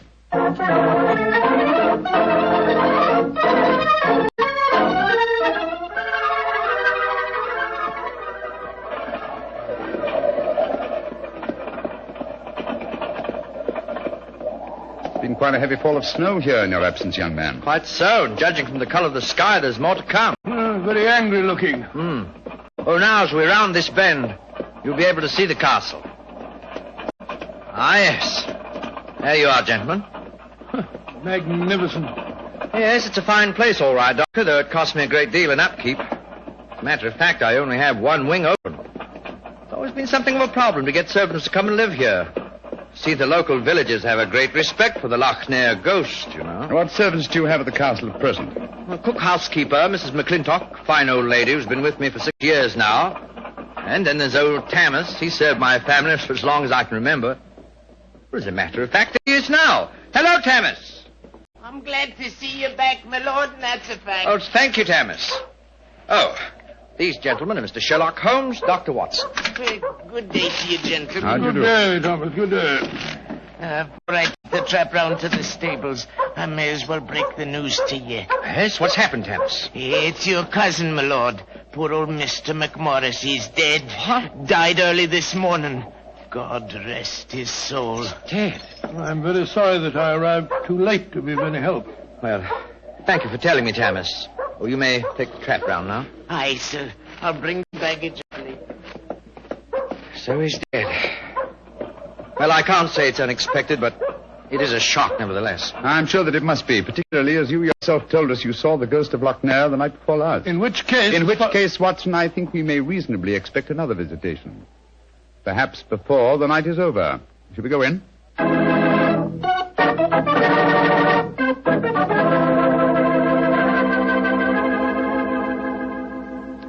This is Miss Nolan, my fiancée, Mr. Sherlock Holmes, and Dr. Watson. I'm very glad to meet you. How are you, Miss Nolan? And this is her brother, James Nolan, the manager of my estate. How do you do, sir? How are you, Mr. Nolan? Much better for seeing you both up here. I'm sure it won't take you long to lay this ghost business by the heels. Oh, well, I trust you don't overestimate our abilities, Mr. Nolan. Alec, you've heard about your cousin, of course. Oh, yes, my dear. Tammas told us as we drove up. Where's Walter? He went into the village with the doctor and the body of his father. Oh. He should be back soon. How's he taking it? Very quietly. Too quietly, if you ask me. Those Americans are pretty demonstrative people, you know, and Walter's has been no exception. But he behaved very strangely this morning. When the doctor told him his father was dead, he just said, now things will start to happen, and then shut up like an oyster. I can't make head or tail of the fellow. Yes, quite so, quite so. Mr. Holmes, I expect you and Dr. Watson would like to go to your room. Yes, I must confess. I think first I'd like to take a look at the musicians' gallery, if you don't mind. Oh, yes, of course. Would you excuse us, darling? All right, Alec. It's in the dining hall here.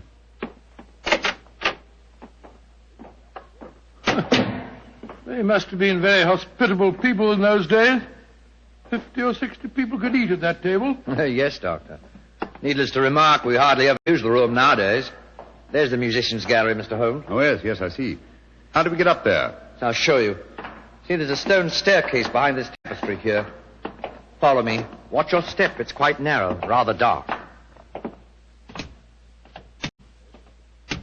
Watch your head, Watson, old chap. Oh, don't worry about me, Holmes. I'm perfect. Oh, I say.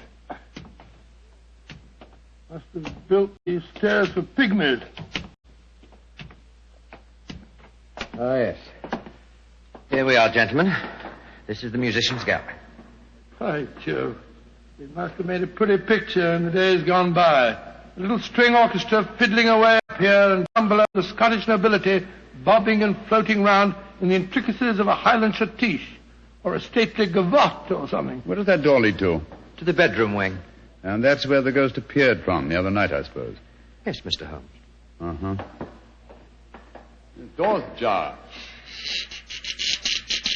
Do you generally keep this door unlocked, sir? Why, no. But the key mysteriously disappeared about a week ago.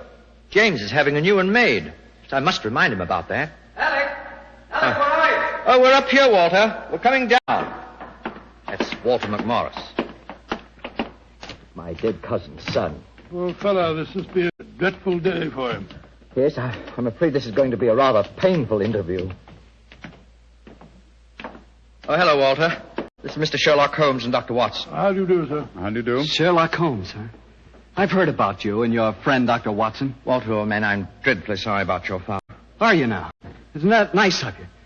Well, you'll be sorry enough when you hear that I'm going to take you to court and prove that I'm the real Earl of Loch Ness. Why, Walter, you're out of your mind. Am I? No.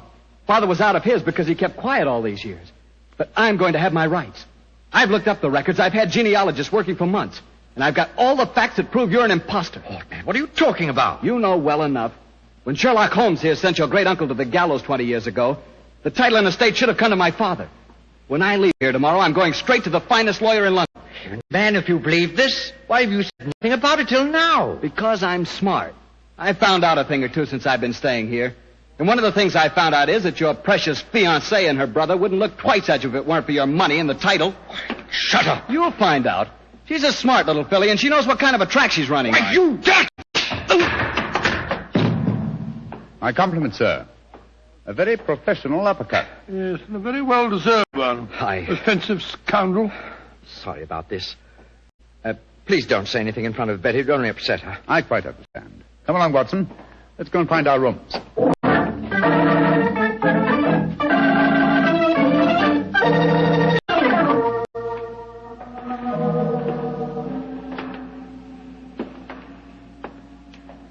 Holmes, it's nearly dinner time.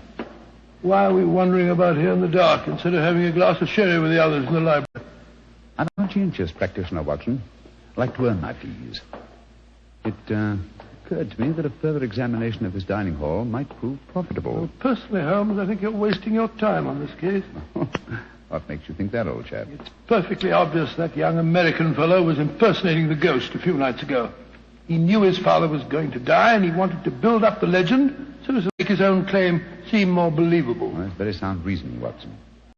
Though to be logical in his deception, he should repeat the performance now that his father is dead. Well, ghosts only walk at midnight, so why don't we go and have a glass of sherry? What is it, Holmes? Someone's coming in from the library. The lighted candle. Yes? Who is it? It's me, Mrs. McClintock, the housekeeper. Oh, gracious me, you gave me quite a start. I heard voices and I knew the candles were not alight in here, so I came in to see who it was. You're watching for the ghost, I suppose. Well, you'll no be disappointed, gentlemen, though you may see more than you bargained for.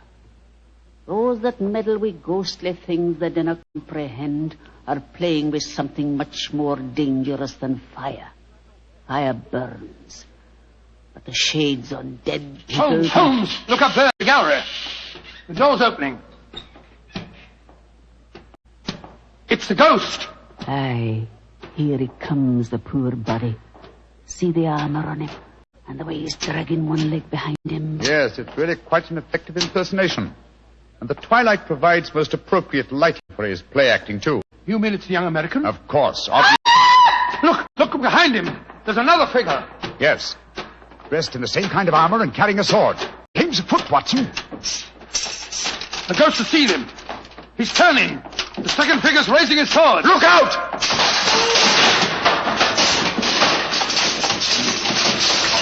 Great heavens. He's knocked him through the railings. That must be a 20-foot fall. Come on, old fellow. Help me open his visor. Just a minute. Yes. It's Walter McMorris, the American.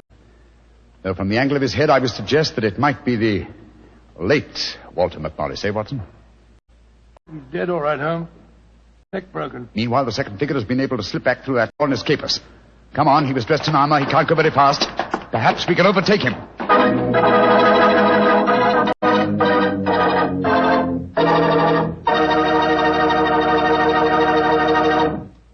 Dr. Watson's story will continue in just a few seconds. And now back to tonight's new Sherlock Holmes adventure and the story of the Limping Ghost of Loch Ness.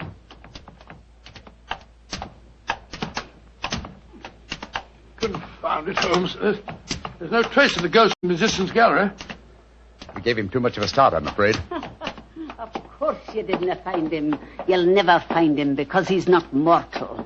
Mrs. McClintock, is the original suit of armor the one worn by the first Earl of Loch Ness still in the castle? Aye, sir. It's in the library through that door there. I'll take you to it. Don't bother, thank you. We'll find it. Come on, Watson. Bring that candle with you. Right, you, Holmes. If you know what's good for you, you'll stop dabbling in it as you dinner really can. Holmes, what do you make of the second ghost? An imposter, obviously. But who could it have been? That's what we have to find out, old chap. Undoubtedly someone knew that the American Walter McMorris was impersonating the ghost and used this macabre method to kill him. But why kill him? Possibly his claims to the title and estate were valid. Or perhaps some fanatic was so devoted to the Lochnair legend that he assumed the role of ghost and killed him for his sacrilege. Hold the candle a little higher, will you, old chap? Yeah. Hello. Here's a suit of armor, Holmes. Lying in a heap on the floor. Oh, on the floor, eh? Whereas it obviously belongs on that stand over there. It's perfectly clear what's happened. The second figure used this armor and slipped it back in here while we were examining the dead man. Possibly, Watson, possibly. At least this armor gives us a definite clue. But it limits the field of possible suspects. How do you mean, Holmes? Well, it's an interesting fact that the human race has grown definitely larger in the past 400 years. Very few modern men can wear authentic ancient armor like this. For example, take the first item on the top of the heap lying on the floor here. These gauntlets of chain mail. Try them on. Well, much too small for exactly. me. Neither you nor I could have worn this suit. No, nor could young Nolan, the estate agent. Whereas his sister could have done. Yes, so could Thomas the butler. He's a small fellow. And if it comes to that, Watson, our distinguished client, the young Earl of Lochnair, is himself a small man. By Jove, so he is. And he might easily have had a motive. Young McMorris had disputed his right to the title earlier in the day. But we mustn't jump to conclusions. Nevertheless, you see what valuable evidence this arm has become. Hello. It sounds as if the rest of the party are on the scene. Yes, I suggest that we join them without making any reference to this suit of armor. Remember, old chap, one of them in there is a murderer. And we may have to set a trap to catch him.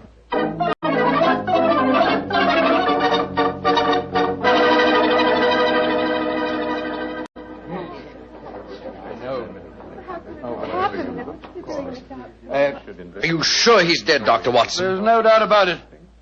His neck was broken instantly by the fall. It's dreadful. Father and son both dying on the same day. And you said the real ghost came up behind him, Mr. Holmes, and struck him so they crashed through the railing up there. I said another figure dressed in armor killed him, Mr. Nolan. It was a real ghost. I saw him with my own two eyes. He killed that man for trying to bring shame on the name of Lochnair. Shouldn't we get into touch with the police? How can I get a message to them tonight? Have you looked outside? We're almost completely snowed in. Snowed in? Oh, Alec, I'm frightened. Hush, darling. There's nothing to be afraid of anymore. No, at least we have the assurance that the ghost will not limp again. Why? Well, the murderer has no further motive for impersonating the ghost. To walk now would be to support the dead American's claims. No.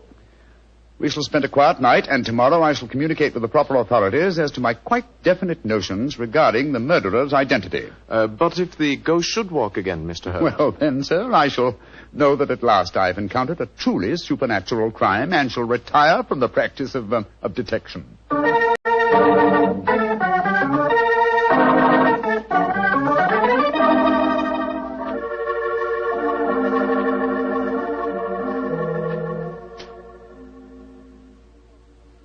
It's nearly 2 o'clock. You still over there by the window, puffing away that pipe of yours? You know, I can't help feeling that young McMorris knows a great deal more than he told us. A great deal more. There's a shifty look about him I don't like. Never did trust a fellow who couldn't look you squarely in the eyes. Don't you feel the same way, Holmes? Holmes? Holmes, where are you? Holmes! Shh. What, Watson? Where have you been? I thought you were over there by the window. Been talking to myself. Never mind that, old chap. Get yourselves on in a dressing gown. We're on the last lap of this strange eventful tragedy. Oh, thank the Lord for that. Perhaps I can get some sleep.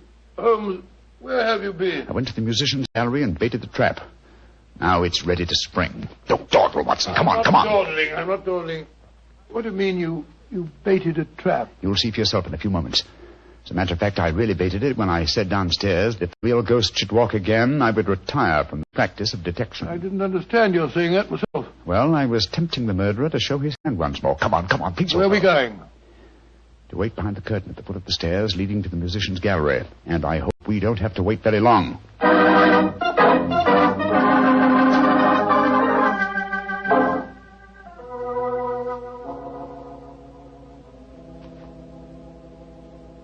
Holmes, I'm getting a crick in my neck trying to peer through this wretched curtain. How much longer do we have to wait? Until our murderer arrives. You certain he'll come? Not certain, but hopeful. Extremely hopeful. You know who it is, don't you? Yes. But my proof is too thin for a court of law. I must catch him in the act. Here he comes. Splendid. Let's go up and grab him. No. They walk into my trap.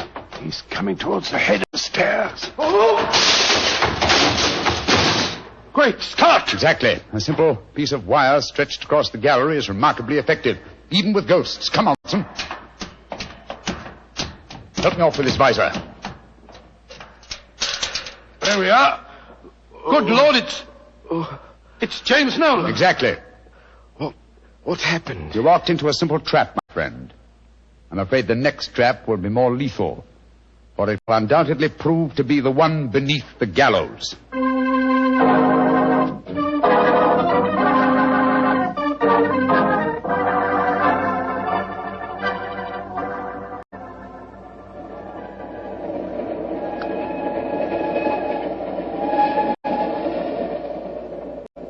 Well, now that we're headed back for London, Holmes, perhaps you'll settle one or 2 points in the case that are bothering me quite a bit. With pleasure, my dear chap. What are they? I still don't see what Nolan's motive was in murdering the American. Oh, that should be obvious. He wanted to ensure that his sister's fiancé would enjoy undisputed title to the name of the States. Well, how did you know it was Nolan? When I examined the authentic suit of armor, you see, it was obvious it had never been worn. But I still don't quite understand. Oh, come now, old chap. The suit of armor was in a heap on the floor. Yeah? And if it had been hastily discarded, and yet, the gauntlets were on top of the pile, you remember? Well, that's right, they were. If the suit had really been worn, the gauntlets would have been the first things to have been taken off, and so would have been underneath the pile. Obviously, therefore, the armor had been disarranged in order to make people believe the real ghost had walked. Yeah. After the American's death, the suspects were 4. Miss Nolan, her brother, Thomas, the butler, and the Earl himself. Well, I ruled out Mrs. McClintock because, you remember, she was standing behind us at the time of the murder. Well, I'm beginning to understand. All the suspects except Nolan were small enough to have worn the armor. That's right. Therefore, only he could have pretended to use it. Pretended? But he did use it. Oh, no, my dear fellow. Undoubtedly, he procured a similar one of modern manufacture. An amazing case, Holmes. An interesting one, at any rate. And once again, old fellow, I'm forcibly reminded of an old Scottish litany. Scottish litany? Which one's that? Oh, you remember it. From ghoulies and ghosties and long-legged beasties and things that go bump in the night. Good Lord deliver us.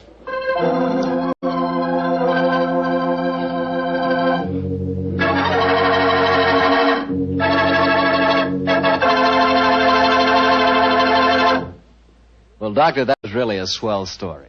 You know, for a while there, I was beginning to believe in ghosts. Well, I'm ashamed to admit it, but at the time, so was I. You know, this sounds silly, but I bet it would be fun to be one of those legendary English ghosts.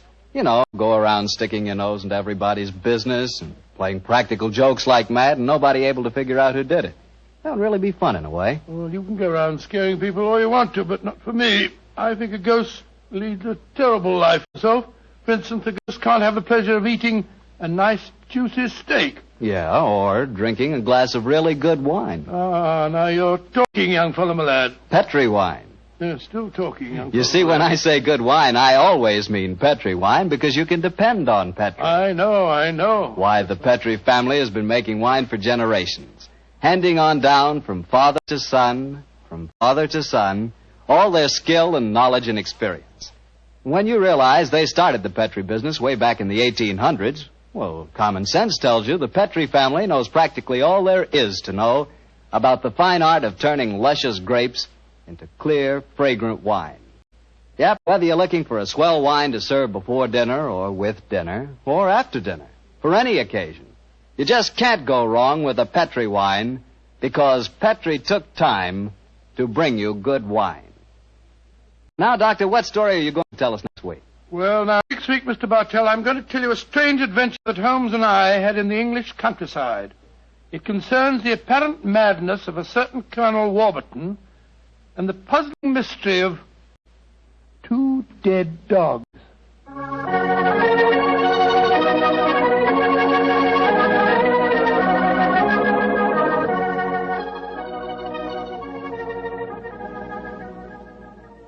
Tonight's Sherlock Holmes adventure is written by Dennis Green and Anthony Boucher and is based on an incident in the Sir Arthur Conan Doyle story, The Crooked Man. Mr. Rathbone appears through the courtesy of Metro-Goldwyn-Mayer. and Mr. Bruce through the courtesy of Universal Pictures, where they are now starring in the Sherlock Holmes series.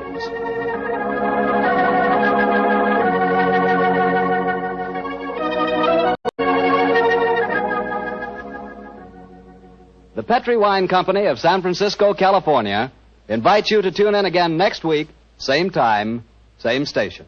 This is Harry Bartell saying goodnight for the Petri family. Sherlock Holmes comes to you from our Hollywood studios. This is the Mutual Broadcasting System.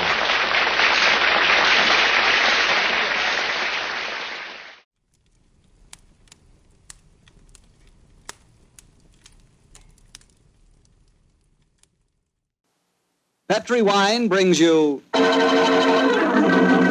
Basil Rathbone and Nigel Bruce in the new adventures of Sherlock Holmes.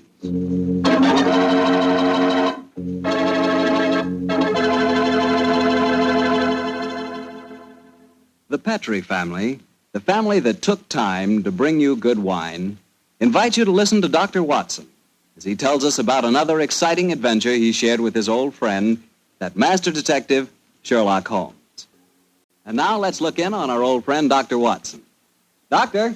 I'm out here on the patio, Mr. Bartell. Come out and join me. Quiet, Winnie. Quiet. Down, Monty. I see the welcoming committee's here. Yes, little scoundrels. They begin to think they own this patio. Scoop them off the chair, Mr. Bartell, and settle yourself down. All right, off you go, boy. Off you go. Go on, off you go. That's it, my boy. As a matter of fact, it's rather appropriate that the puppies should be here tonight. As in the story that I'm going to tell you, a dog played a most prominent part. A dog? What kind of a dog, Doctor? No, my boy, don't get me anticipating my story. For once, I'm going to start at the beginning. Which was? On a summer morning in 1890, not long after my marriage. I'd gone back to my private practice, you know, and Sherlock Holmes was living alone in our old Baker Street rooms. You still saw him, I suppose. Indeed I did, Mr. Bartell. In fact, occasionally I even persuaded him to forego his bohemian habits so far as to visit my wife and me. But to get back to my story, I'd been exceptionally busy that summer. In consequence, was feeling rather, shall we say, nervy and run down. So much so that Mary, Mrs. Watson, persuaded me to take a fortnight's holiday. We went down to the charming little village of Taplow on the lower reaches of the River Thames. But, as so often happens, the best laid schemes of mice and men gang after glade. I guess the holiday backfired on you, Doctor, and you found yourself involved in a mystery?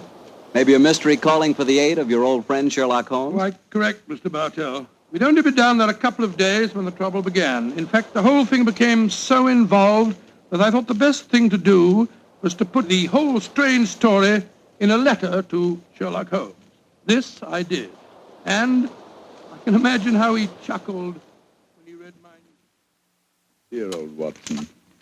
Seems to be a little out of his depth. My dear Holmes, I need your help. Or at least your advice. 2 days down here, and I've become involved in a most unusual problem. It began this morning when Mary and I were out for an after-breakfast stroll. The sun was shining, the birds were singing, and there seemed every indication of it being a happy and carefree. You know, Mary, I've always thought up to now that balmy was rather a silly word. I still do, John, dear. Nevertheless, it's the only possible word that describes a day like this adequately. Very well, dear, it's balmy. Personally, I'm so happy to see you relaxing that I don't care what the weather's like. You've been working much too hard. Yes, it's been a busy year. Yes, and last year Sherlock Holmes monopolized most of your time. At least I've got you to myself for once. You dear little thing, you've always been rather jealous of my association with Holmes, haven't you? Not jealous, dear, but I must confess his influence on you wasn't entirely for the good. He had a habit of keeping you out all night. Well, you should be used to that, dear. After all, it happens often enough in my practice. True, John, but on those occasions I know where you are and don't worry about you. And again, you've copied so many of Mr. Holmes' eccentricities. Keeping your tobacco in a Persian slipper, for instance. And, oh, John, look down. Look, do you see that woman walking across the field towards us? Yes, what's the matter? Do you know her? I'm not sure, but I think it's Ellen Warburton. I believe she does live somewhere near here. And who is Ellen Warburton? An old friend of mine. She's frightfully clever and advanced. She's interested in women's suffrage and all sorts of things. Oh, sounds dreadful. Imagine giving women the right to vote. Their place is in the home. It is, Ellen. Ellen Warburton. Oh, how are you? Mary Watson. How very nice to see you again. I'm Mary Watson now. This is my husband. How do you do, Miss Warburton? How do you do? How do you do? Mary, I'd heard that you'd married. Aren't you a medical detective or something, Mr. Watson? Not quite, dear. I hold the degree of Doctor of Medicine from the University of London, madam. But he's helped the great Sherlock Holmes on many of his cases. That's how I've heard of him, then. Do you mind if I walk with you a little way? Of course not, Ellen. Come along. Do you live near here, Miss Warburton? About 4 miles away, Doctor, at Chevy Grange. I'm a glorified housekeeper for my uncle, Colonel Warburton. Oh, dear, that sounds rather dull for you. As a matter of fact, the state of my uncle's health at the present moment makes it anything but dull for me. That's why I asked if I might walk with you for a way. Well, what's the matter with him, Ellen? He's going mad. Before my eyes. And I can do nothing to help him. Mad? Oh, come now, Miss Warburton, surely you... Doctor, I'm not an hysterical girl. In fact, I regard myself as something of a scientist. I studied physics for a number of years at Bristol University. And I tell you that my uncle is going insane. What are the symptoms? Most of the time, he's perfectly normal. But when these attacks are on him, he gets in the most frightful rages and says the strangest things. He's even complained of hearing a shrill, piping whistle that comes out of nowhere. I can't hear it, nor can anyone else. But Uncle gets into the most dreadful state. I wonder, would you have a look at him for me, Dr. Watson? Well, I don't Of course, John will do everything he can. Thank you so much. Then supposing you both come over... So, my dear Holmes, at 7 o'clock this evening, we found ourselves approaching Chevy Grange. It was rather a forbidding-looking place, covering a little more than an acre, I should say. As we stood waiting for admittance, I must confess that I was not entirely... Gloomy-looking place, isn't it, Mary? It is a little forbidding, John, dear. Oh, dear, what's that? Sounds like a tom-tom. Someone singing a weird chant. Seems to be coming from the direction of that barn over there. It doesn't seem quite appropriate, dear, does it? I mean, not in the heart of Buckinghamshire. Why not knock on the door again, John? Yes, it's all right, I will. Perhaps they didn't hear us. Oh, they did. Who is it? Oh, it's Guess. It's Dr. and Mrs. Watson, my good man. Acker's the name, sir. Come in, please. The Colonel's expecting you, sir. He's in the study. This way, sir. By the way, Hacker, as we were waiting outside the front door, we heard a strange chant, and it sounded as if someone was beating a tom-tom. Oh, that was Miss Narder. You'll be hearing more of her. Promising beginning. Let's see what happened next. This very unpleasant fellow Hacker showed us into the study where we met Colonel Warburton. First, it was hard to believe that he was a sick man. He looked well enough, and his conversation was sprightly. Spent most of his army life in Africa as military governor in a Zulu district. And the African spears and other trophies that lined his study walls bore mute evidence to his past life. He encouraged me to tell him some of my own army experiences.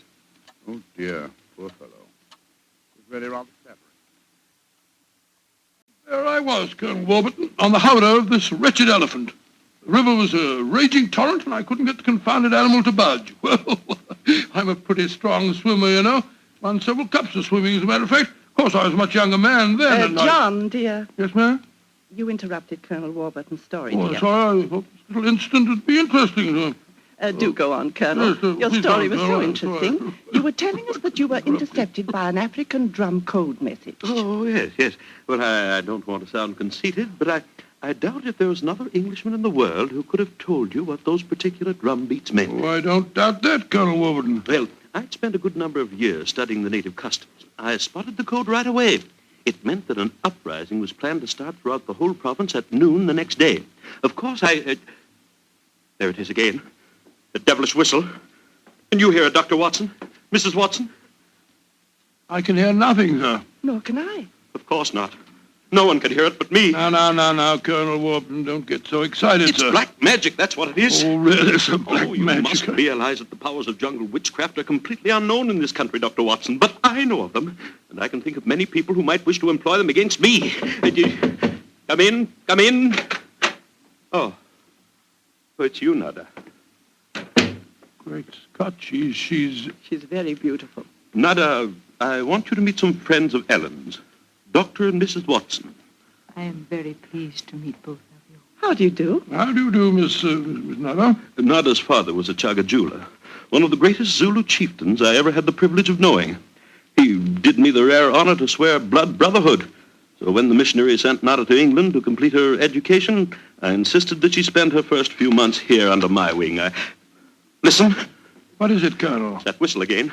For heaven's sake, say that you heard it this time. Please say that you did.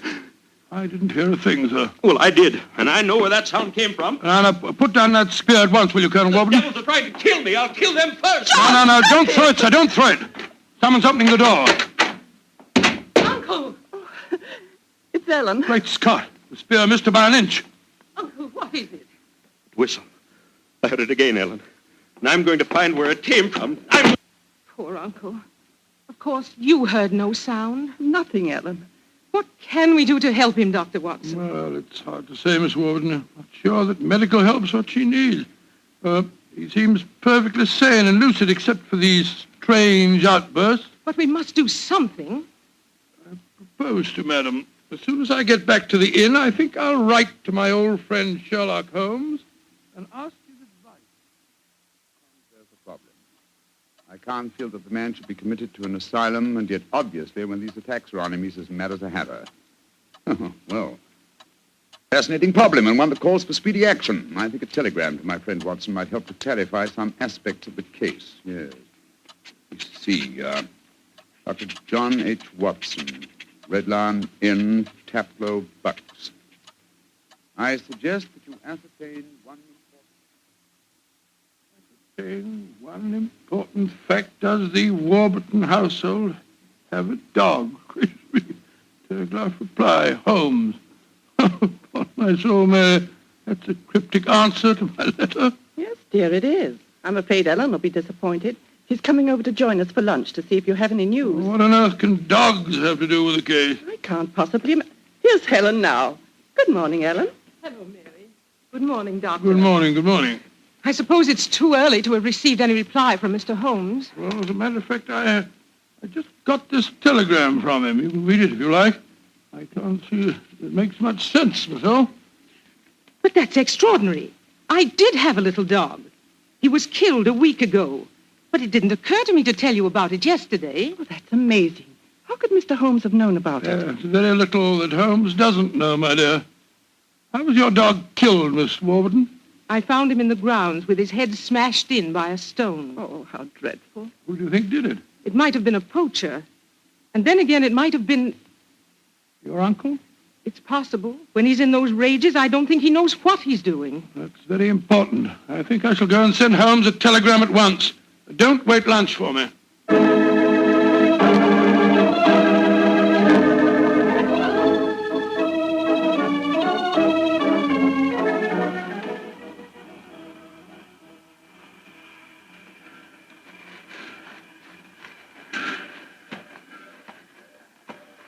Why did we have to walk over to the station, John, dear? To see if there was an answer at the station telegraph office to the wire that I sent Holmes. Oh, but it's only 4:30, dear. It's hardly possible for him to have answered as quickly as that. In any case, they delivered the telegram to the hotel, you know. Well, it was a nice walk, my dear. Hello, there's a train in the station now. I wonder where it's from. Why don't you ask that porter, dear? It's not a bad idea. Porter, what train is this? Oh, it's the London train, sir. Right on time. Next stop, ready? Not many people getting off here, are there? Great Scott! Look who's here. Oh, dear, it's Mr. Holmes. And he's got a dog on a leash. Oh, Watson, my dear fellow, how are you? Mrs. Watson, how nice to see you again. Thank you, Mr. Holmes. I'm delighted you're here, old fellow. We walked over to the station to see if you'd answered my telegram, and here you are in person. It occurred to me that I could be down here in the same time that it would take a telegram to reach you. and I decided that a day or two in the country would make a pleasant change, apart from the fact that Colonel Warburton's problem interests me enormously. Why on earth did you bring a dog? I felt that this was a case in which a dog would be of invaluable assistance. Oh, be careful, John. Yes, look out, old chap. I think it would be safer not to pat him. I picked him up on the Mile End Road for a couple of florins, and I fear he's a dog that should have remained in London. A singularly unattractive nature seems to have been entirely ruined by an hour's train ride. Unpleasant brute. Isn't he? By the way, Holmes, what do you make of the case from my letters? Well, I should prefer to reserve my judgment until I've met the Colonel. However, I will vouchsafe one opinion. Oh, what's that? To paraphrase a proverb, don't disbelieve all you don't hear.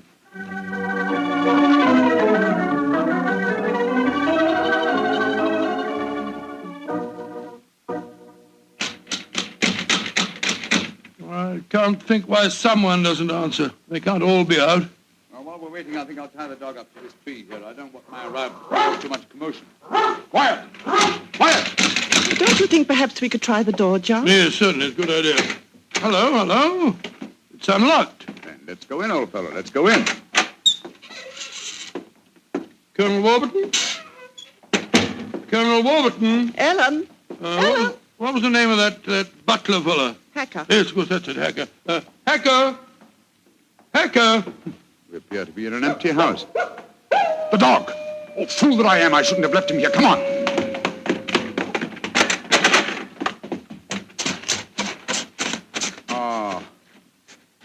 We're too late. Oh, the poor dog. He's been killed. Yes, poor brute. Stabbed to death by one of the Colonel's spears. That proves it, Holmes. The man is mad. I think not, Watson. I think it proves that Colonel Warburton is a great deal more sane than some of the members of his household.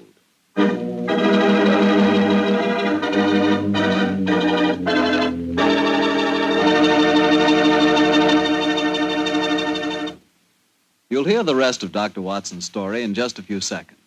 And now back to tonight's new Sherlock Holmes adventure, the story of Colonel Warburton's madness. Holmes, why are we heading for this barn? Seems to me we should be back in the house. Why, old chap? Found the house empty.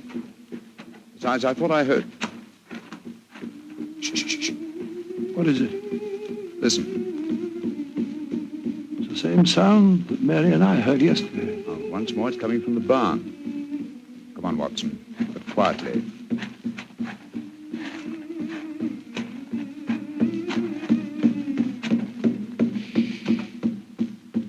We can see through this window here. It's that Zulu girl, Nada. She's beating a drum and chanting. Who's the man with her? It's Colonel Warburton. No, it isn't. It's that servant fellow, Hacker. What in thunder's he doing here? Apparently assisting Miss Nada in some of her African mysticism. It's black magic they're dabbling with, just as the Colonel said. Let's go in and catch them red-handed. No. Stay quiet. We'll talk to them soon enough. At the moment, I feel it's much more urgent that we find Colonel Warburton. Come on.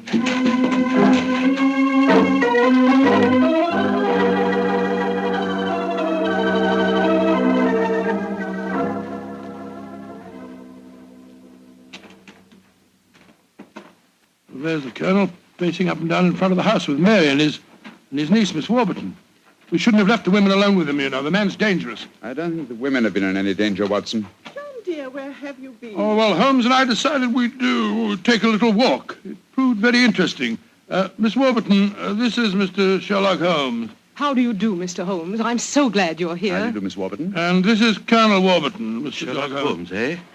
I suppose you think I killed your wretched dog. Well, I might have done it. When I hear that whistle, something seems to snap in my brain. I might have killed it. Why doesn't your doctor friend certify me as insane? Send me where I belong before I do any worse, damn it. Poor man. Isn't there anything you can do for him, Mr. Holmes? I most certainly will try to, Miss Warburton. Watson, old fellow, I wonder if you'd follow the Colonel and give him a sedative. I'm afraid he has quite an ordeal before him. Of course I will, Holmes. Miss Warburton, where were you when my dog was killed? Down in the greenhouse. As soon as I heard the poor animal yelping, I ran up to the house. I see. Mr. Holmes, you are going to be able to help the Colonel, aren't you? I'm convinced of it, Mrs. Watson. That is why I brought a dog with me from London. But now that he's dead, I must obtain another one before I can proceed further with the case. Now, I wonder where on earth I can find a dog. Look. Huh? Down by the gate. There's a little girl walking with a dog. That's Sarah Entwistle, the daughter of our neighbors. Sarah, eh? Oh, excuse me, will you? Just a moment. Sarah! Sarah! Yes? Sarah. Sarah, my dear, what a pretty dog you have there. What's his name? It's a her. Her name's Boojum. What's your name? Holmes. Sherlock Holmes. Sherlock? That's a funny name. Yes, it is, isn't it? Look here, Sarah. Here's a nice, shiny half-crown for you. Why are you giving me money? Well, because I love dogs, and I want to borrow, what did you call him? Boojum. Boojum, oh, yes. I want to borrow Boojum for half an hour. Why? Well, I want to play with her, Sarah. You can play with her here. She's awfully friendly. Well, you see, I really want to take her for a nice walk. Why? She's just had one. Now, look here, Sarah. It's a beautifully shiny half-crown. Mommy's told me I mustn't take money from strangers. But I'm not a stranger. I'm a friend of Colonel Warburton. Having trouble, Mr. Holmes? Yes, I am, Mrs. Watson. You see, I want to give Sarah half a crown for borrowing Boojum for a short while, but she doesn't want to do it. Sarah, does Boojum like bones? Oh, yes. Loves them. We've got a lot of bones up at the house we'd like to give her. Have they got plenty of meat on them? Plenty. She can have a wonderful feast, and then we'll bring her back in half an hour. All right. Go on, Boojum. Now, promise you'll bring her back in half an hour. We promise. Yes, Sarah. And Sarah, what about the half crown? Well, I'll take it home and ask Mummy if I may keep it. Good. Goodbye. Goodbye. And take care of Boojum. Oh, she's a sweet little girl. Mr. Holmes, you're not going to expose Boojum to any danger, are you? None, Mrs. Watson. Otherwise, I shouldn't have borrowed her. I'm convinced that Boojum will give us the clue to what appears to be Colonel Warburton's madness.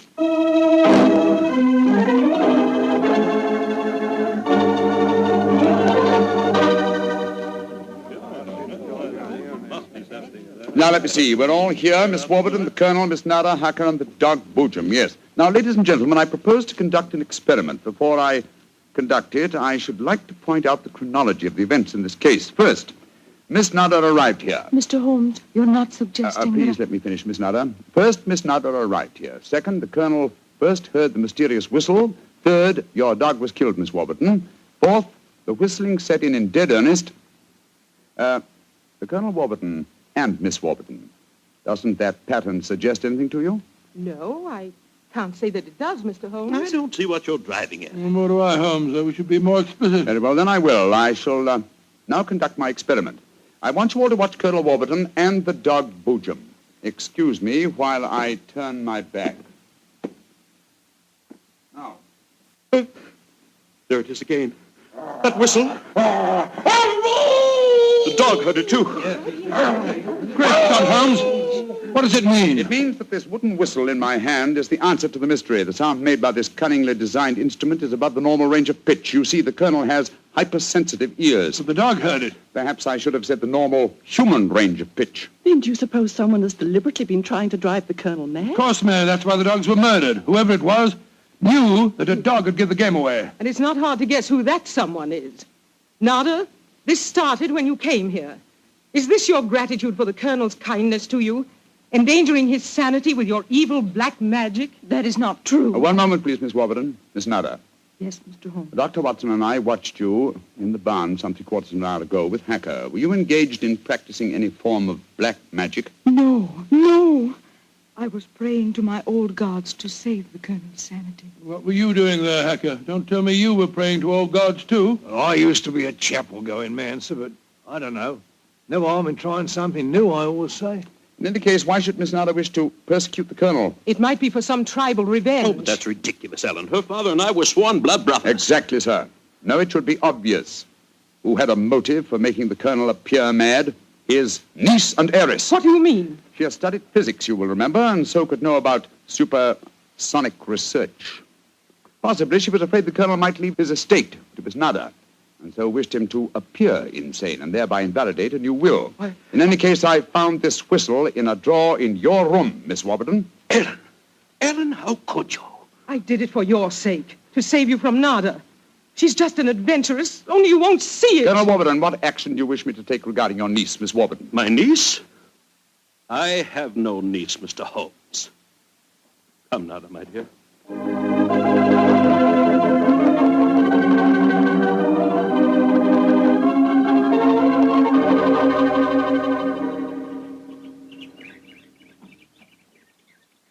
Oh, what an amazing case, Holmes. Mary, wasn't it clever the way Holmes solved it? It was very interesting, dear. I was quite enthralled. Oh, now I think I shall return to London and let you two finish your holiday in peace. Before you do that, Mr. Holmes, there's one thing we should do. What, Mary? Boojum.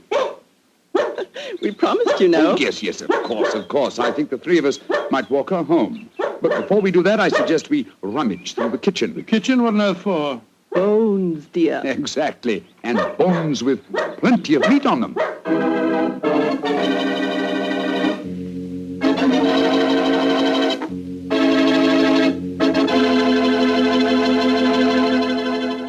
Say, Doctor, that was a swell story. And look, you mean there really is a whistle that only dogs can hear? I thought you'd ask me that question, so I've got one of those whistles to show you. There. Well, there's nothing unusual about it. Blow it, Doctor. Well, listen, Mr. Bartell, if I want you to come quickly, I don't just have to whistle. All I have to say is, would anybody like a glass of Petri wine? And hey, presto, there you are. Well, can you blame me? I know a good wine when I hear it. And Petri wine sure is good wine. It ought to be. The Petri family's been making wine for generations. As you know, ever since they started the Petri business way back in the 1800s, that business has always been family-owned and operated. So just think of all the experience the Petri family's gained. They've been able to hand on down from father to son, all they've ever learned about the art of turning luscious California grapes into fragrant, delicious wine. So whenever you're choosing a wine to serve before dinner, with dinner, or at any time, you can't go wrong with a Petri wine. Because Petri took time to bring you good wine.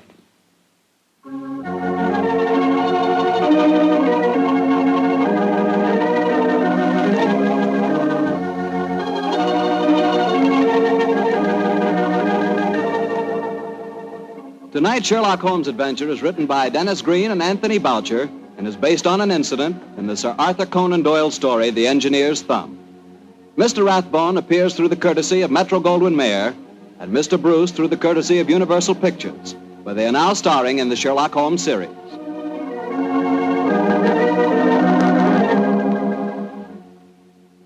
The Petri Wine Company of San Francisco, California, invites you to tune in again next week, same time, same station. This is Harry Bartell saying goodnight for the Petri family. Sherlock Holmes comes to you from our Hollywood studios. This is the Mutual Broadcasting System.